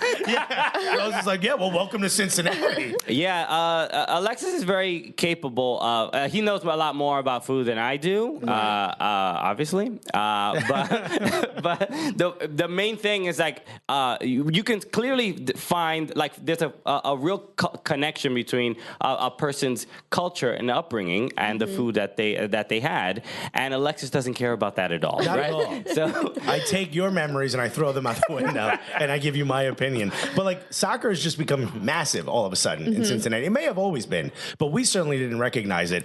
Growing up, was soccer as big as it is now in Cincinnati? Was it something that when you did, people were like, why are you playing this sport? Because that was sort of our experience growing up. I actually have always kind of felt like Cincinnati was a really underrated soccer city. Like, I feel like there were a lot of big clubs and a lot of big talent going out of Cincinnati, like a lot of players that went on to play Division I. We had Heather Mitz. So I've kind of always felt like it was a soccer city, and I'm glad that now we have a team that can help showcase that and put Cincinnati on the map. Yeah, and I got to see a video of you getting a chance to react or being told the news that you were going to play at Nippert. What did that mean to you? Playing at Nippert, like, is that Nippert was just where we saw FC Cincinnati playing. We didn't know it was like a big deal, just because we don't know too much about Cincinnati. But for you, someone growing up, getting a chance to play professionally in that stadium, how does that make you feel? Was that the first time your family got to come out and see you, like in a big Cincinnati sort of establishment? Yeah. So the last time I played in Cincinnati prior to that was in high school, I think. Like the last time my parents saw me play was probably like a club game in Cincinnati, and I have a huge family. My mom's one of 12, so I have like 40 cousins on that side. So this is how you always roll around? Yeah, so this is, I'm used to this. that's mom, that's my sister, that's my cousin. Someone's just making turkey. No. Yeah, so they are always like traveling to come see me play. So to be able to come back to Cincinnati and play in front of them and play in front of the city that I've feel like has kind of built me into who I am, it was really special. My dad is actually also one of 12, and I had seen you talking about that, and I'm like, what a weird thing to connect. Like, I feel like just nowadays, I mean, you're a couple years, you're like 15 years younger than me, give or take. But the fact that still exists is weird, right? Why? How could there be one of 12 we have nowadays? TVs in the bedroom now. What are we doing? This should not be happening. Is there like, as far as you must have so many younger cousins, especially looking up to you and stuff like that. I know, like, one of my cousins, he's like 12 now, and he's like, I want to do stand-up comedy like you. And I'm like, oh no. Don't you dare. What a big mistake. What have I done? Talk to your parents. Have him call my wife. She'll get that right out. What is it like just being that inspiration almost just within your family? Well, actually, a lot of my cousins are older than me. Oh, okay. Yeah. I'm sure you're inspiring them very much. They have not accomplished as much as you have. Right, you're probably way more successful. But I feel like Cincinnati, it's one of those cities where, like, when you grow up there, you don't ever really leave there. So I feel like at home when I come to my club that I played for, and I feel like it's really cool to see girls that were in I was in their shoes one day, and I feel like it's cool that I can kind of serve as that inspiration that they can be in my shoes one day. Sure. So it's fun. Yeah, is there a certain amount of pressure, even doing these kinds of things? And because I feel like a lot of women athletes, not only are they playing the sport, not only do they have to like kind of build their own brand. They got to be popping on Instagram. Yeah. But there is this also pressure to like to extend the rope, behind you, so that they extend that ladder, so that other women can either one just believe that they can make it. Is there a certain sense of responsibility and pressure, just even playing for the women's national team, playing in NWSL, rising the popularity of the sport? Do you feel that on your shoulders, like day to day? I don't really feel pressure from that. I feel like I came at a cool time with the national team where there was a new wave of people, but there was also a lot of veterans still on the team, and it's been cool to learn from them. And I feel like they've laid down such an awesome path for all of us, and really lead by example. So I feel like I've learned a lot from them, and something that I'm going to kind of hopefully help apply, help inspire the next generation too. Yeah. When you started playing, when you were younger, I think a lot of things that are happening now, like there was an interview with a young child and they were like, who's some of your favorite players? And he was like, I love Messi. I love, he named another male player. And then he was like, I also love, God, I'm drawing a blank now, Alex Morgan. Mm-hmm. And that was the first time I heard like a young boy say like he was inspired by a player that is a woman. And I thought that was absolutely awesome. Like this has sort of been advancing. And I remember growing up, I talked to a lot of, soccer players, whether they were boys or girls. And a lot of time the women soccer players would say like they were inspired by male players. Mm-hmm. Did you grew up at a time where you got to see, women's soccer, especially in America, be really successful and players do really, really well, whether it be World Cup or whatnot. Where did you draw your inspiration from? I was obsessed with Mia Hamm. Yeah. She was my girl. Sure. Yeah. I mean, you could have picked worse, right? Yeah. She did pretty good, right? Like, who do you think you model your game after? I don't feel like I've ever modeled my game after like one particular person. I feel like I've always liked kind of picking and choosing little pieces from everyone's game and trying it out. You're just like, no, I'm me. I inspire myself. I just happen to be amazing at this. Are there any people in particular, like who are your homies, right, in the women's national team or wherever in the Spirit? I had seen a video with this like MTV Cribs type thing with Andy Sullivan and Mallory Pugh, but I believe it's pronounced Pug. No, Pug. Okay, I make the mistake so much. But wow, who are the people that you immediately sort of bonded with on the women's national team? Well, I mean, I did come, like I said, at a time when there was a lot of new players coming in. So, yeah, it's a lot of the younger players are my close friends, like Sonnet and Sam, Lindsay, Sunny, Andy, Mal. They're like my homies. Well, we had Ali Krieger on the show a couple of months ago, and we never met her in person before, but she became our best. She's our best friend. She's I know those are all your friends. Yeah. But she is our best friend. She's our homie. Also, the funniest person we've ever heard on our show. Yeah, like we always. I was like, "Where's this been? How did I not know this?" Like, and we asked her as well. Like the one thing, because the women's game is not as covered in general, like as much as the men's game, we as comedians, that's the thing that we're always looking for. Like, who is just straight up hilarious? Where are these personalities, and why are they sort of muted from time to time? One point that she made was that there's a pressure that women may feel to kind of promote themselves, right? They want to work with brands and things like that. So there's a fear of being silly or being goofy in that maybe it'll affect an endorsement or something like that. So is that do you sort of agree with that? Is that necessarily a thing, or is that maybe she is more of a veteran player? Maybe that was the mentality back then, and maybe it's changing now. Yeah, I mean, I think it's changing because I feel like I'm pretty. He's a big not serious at all. You're like, I don't consider that at all. Yeah.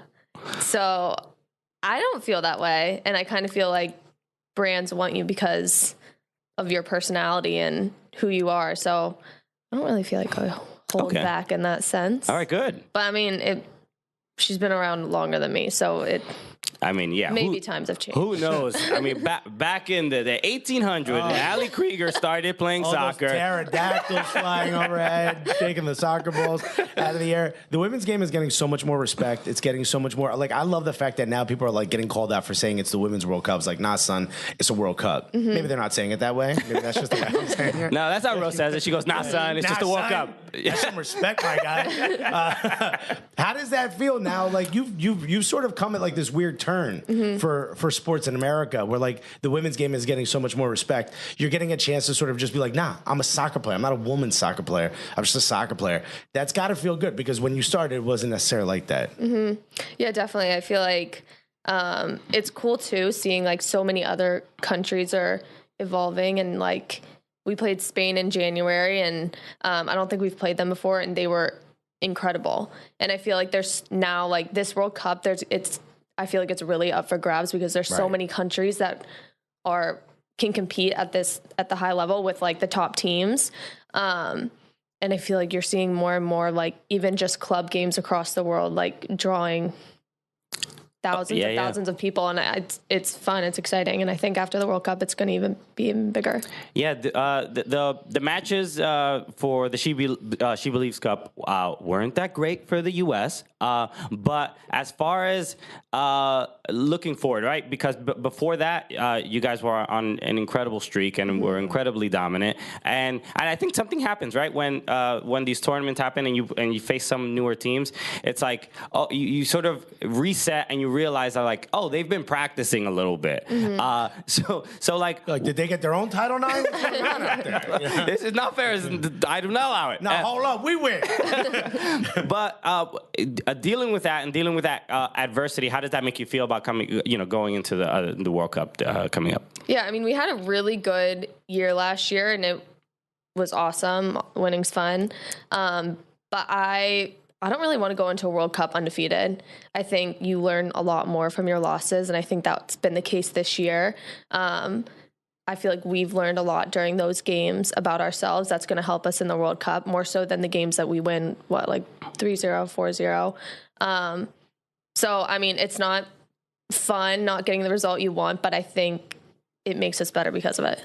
Yeah, there was a moment. I forgot who you guys were playing. Was it Belgium the last game? Yeah. You guys were up 6-0, and there was a great moment. I seen a photo of Ali Krieger and Kristen Press arguing like it's got to be this, strategizing up 6-0. I'd be talking about where you want to go eat after this. But there's something it doesn't matter what the scoreline is, right? Mm-hmm. Clearly, it's like we're trying to score as many as we can. We're trying to play as good as we can, because we've dealt with losses, right? So this winning 6-0 doesn't make up for the fact that not winning the She Believes Cup or anything like that. Mm-hmm. So it's like that. There seems to be an incredible intensity. More so, I'm not going to say that it doesn't exist in every game, but the World Cup is coming up. Mm-hmm. I'm sure people are kind of fighting for spots, right? Mm-hmm. Right. So that kind of intensity seems to be very much there, and it's almost there's 2 more games left, 2 more friendlies. Where are you as far as that kind of like mentality and that pressure you put on yourself and that intensity? Where are you right now? Right before World Cup? Yeah. Like, do you want to head a ball right now? Right this moment? Boom, score a goal. Yeah. I mean, I think like once the team is fully set, it's kind of like you transition out of that individual mentality, because I feel like for a long time it's just people have been fighting for spots, and we've definitely still been building on that cohesion, but now once the roster's announced and we go into camp and we'll have like the actual team going into the World Cup, I think it's going to get more cohesive. So it kind of shifts more to like even more team oriented than before. So I don't really feel like I can put all the focus on me. That's like a little selfish. Oh, come on. But, you're the only one on the show right now. But yeah, I think it'll be fun, and it'll be like different because I haven't experienced that yet, being at a camp when like the actual roster set going into a tournament. Yeah, it's not about me now. But be honest though, when you're up like 6-0 and there's like 5 minutes left in the game, don't you want to just be like, yo, put me in goal, let's see what happens, I used to be the backup goalie for my club team. Okay. I always wanted to be a goalie. Yeah. All right. Does Jill know this? Right. I'll let her know. We got to get that information out there. But like, I can't imagine being up 6-0 and still being like, but you're letting this player get past you. I'd be like, yo, you want to text me later. Like, I don't know. I wouldn't want to be like still playing. I mean, we're mercy rule. We're definitely in. I don't think I've ever been in a particular position of that much pressure. Like even before a show, right? Yeah. Like when we do a comedy show, we're like, you get a couple butterflies because it's like you're excited about what's about to happen. Yeah. But it's also not like 20 million people watching me do a show. So I can imagine there might be a little bit more pressure. Yeah, there's also no like winning or losing when you're a comic. You just get up on stage, you tell jokes. That's it. We've already lost just by nobody laughs. That's kind of losing. Well, no, I mean even then it's still kind of fun when you're like fully bombing, right? Just like no one's laughing, and you're like, in your head, no matter what I say, it's not going to change this. they've decided as a group, which is really impressive, that they hate me. So you're just like, well, now this is for me. You know, when it started, it was like, it would rip your soul apart. I had the worst bomb I ever had. I was on stage and the mic wasn't working, and it was a bunch of guys at a golf course, and they were drunk already. They didn't care. And I'm like, well, at least someone gets to see this. And all of a sudden, someone starts walking out, filming, and I go, buddy, you're not allowed to film. Pulls the camera away from his face, the phone. It's my wife's cousin. And he goes, you're on FaceTime with the whole family. And I'm like, wow. So everyone knows about this one? That Christmas is going to be fun. Yeah. So, I mean, even that is bad, but it's not like some own goal well, actually, in the that World moment, Cup. I wish Ali Krieger would have come up and be like, what are you doing? Do this joke this way. That would have been a lot more fun. Another thing I did want to ask is you have, there's a dog that pops up in your life very often.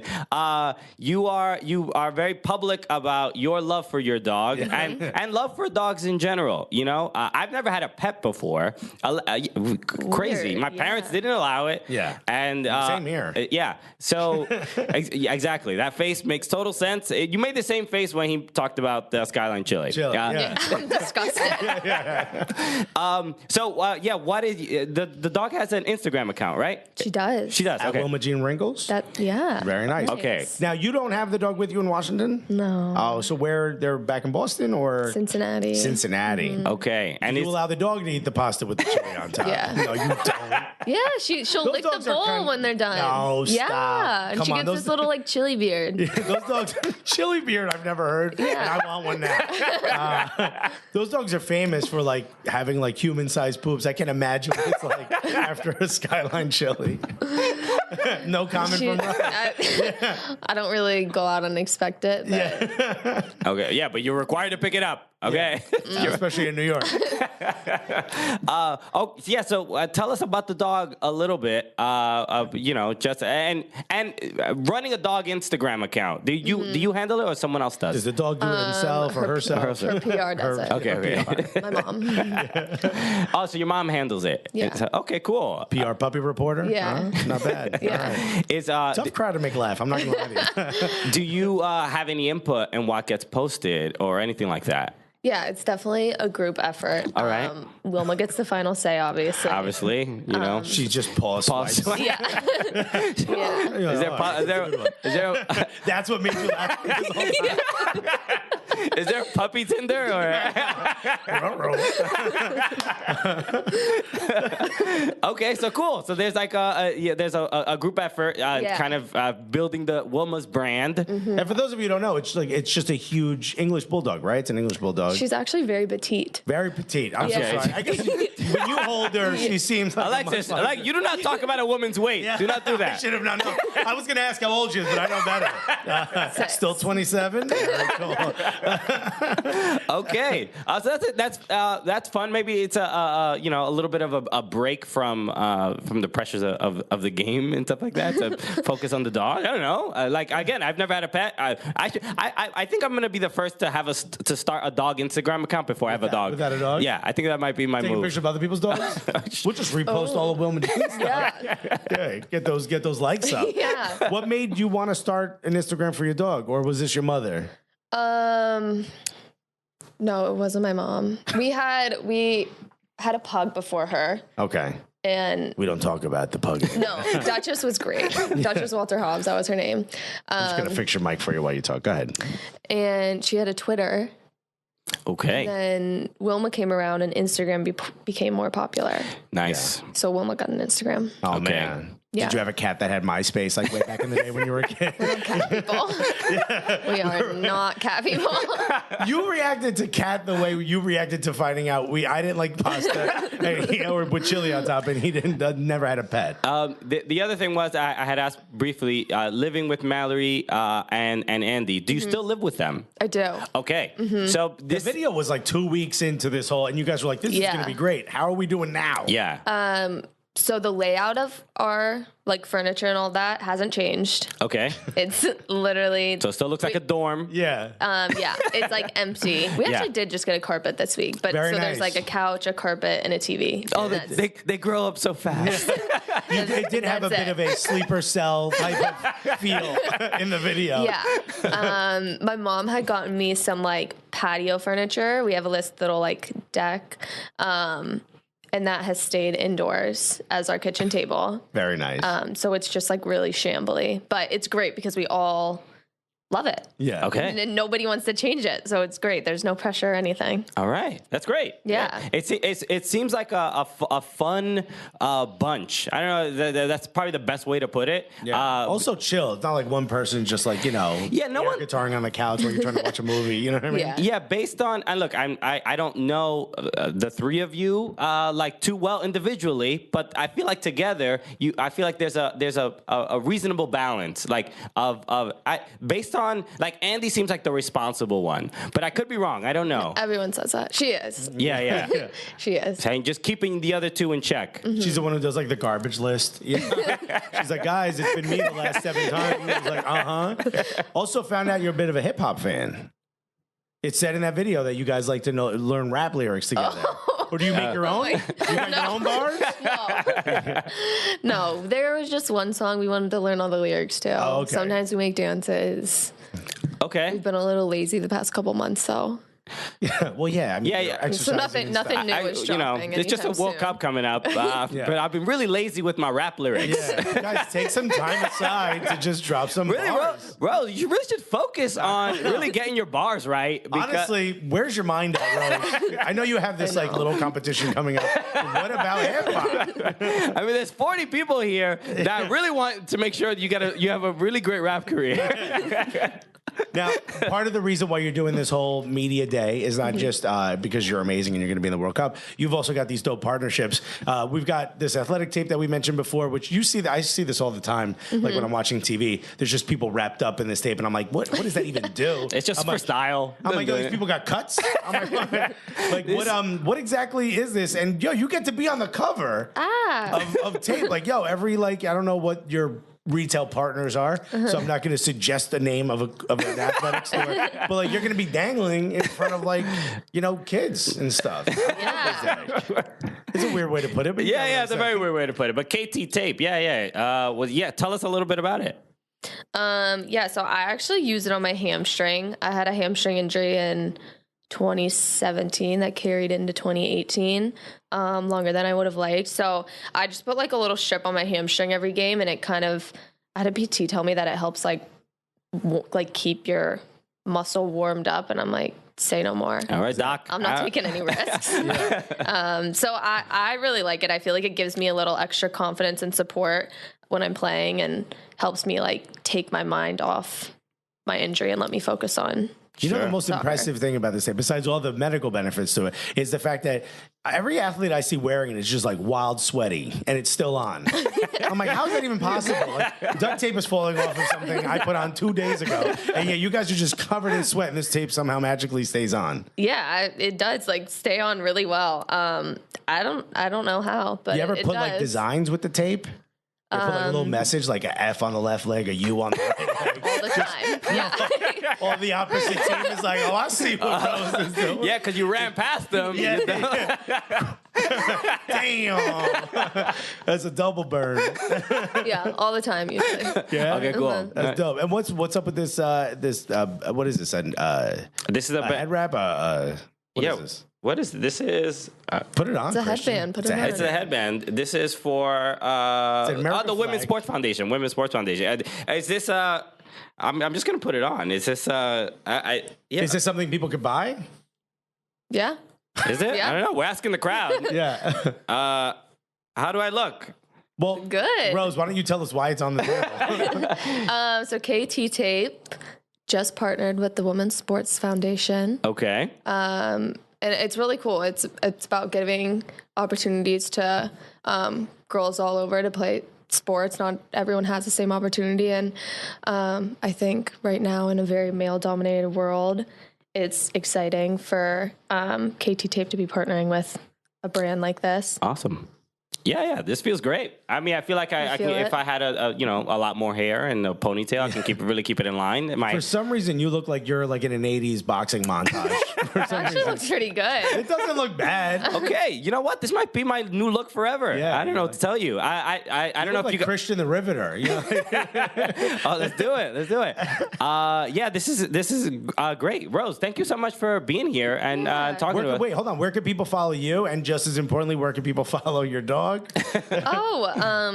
Instagram, Twitter. Yeah, but where? Like, what is your account? Oh, there you go. Instagram is just Instagram is Lavelle Rose. Rose Lavelle was taken, unfortunately.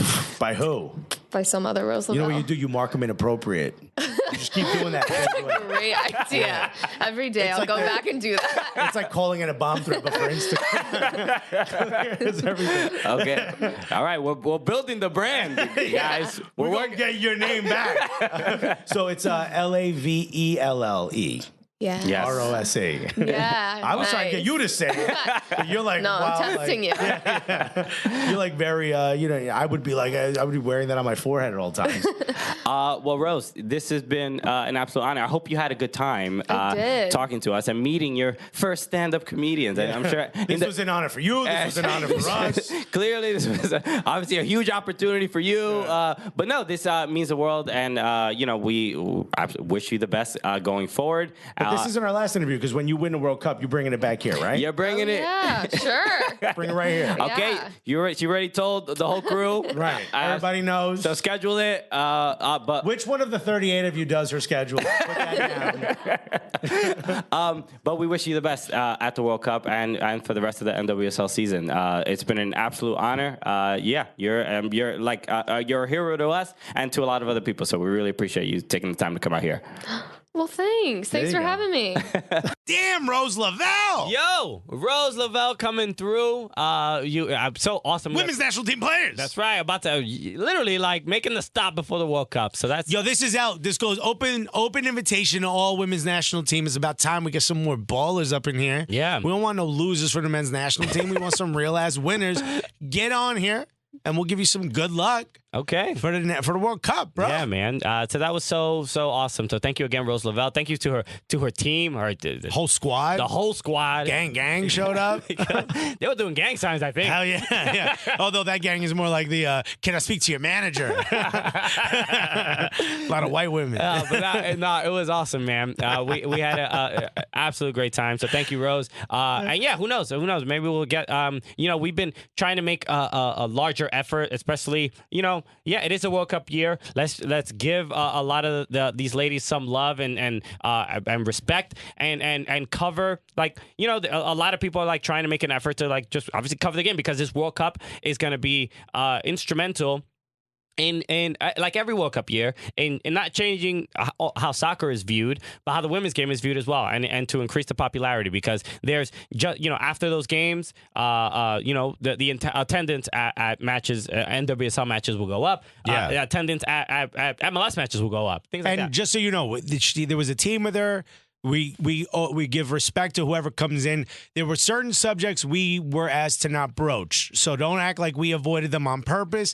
We were asked not to. That's out of respect. You're coming into our studio, coming in our home. You're our guest. We're going to give you that. Exactly. So, but she was awesome. So she's the best. Yeah. We had a great time talking to her. So shouts to Wilma Jean Wrinkles, yo. Oh, that's right.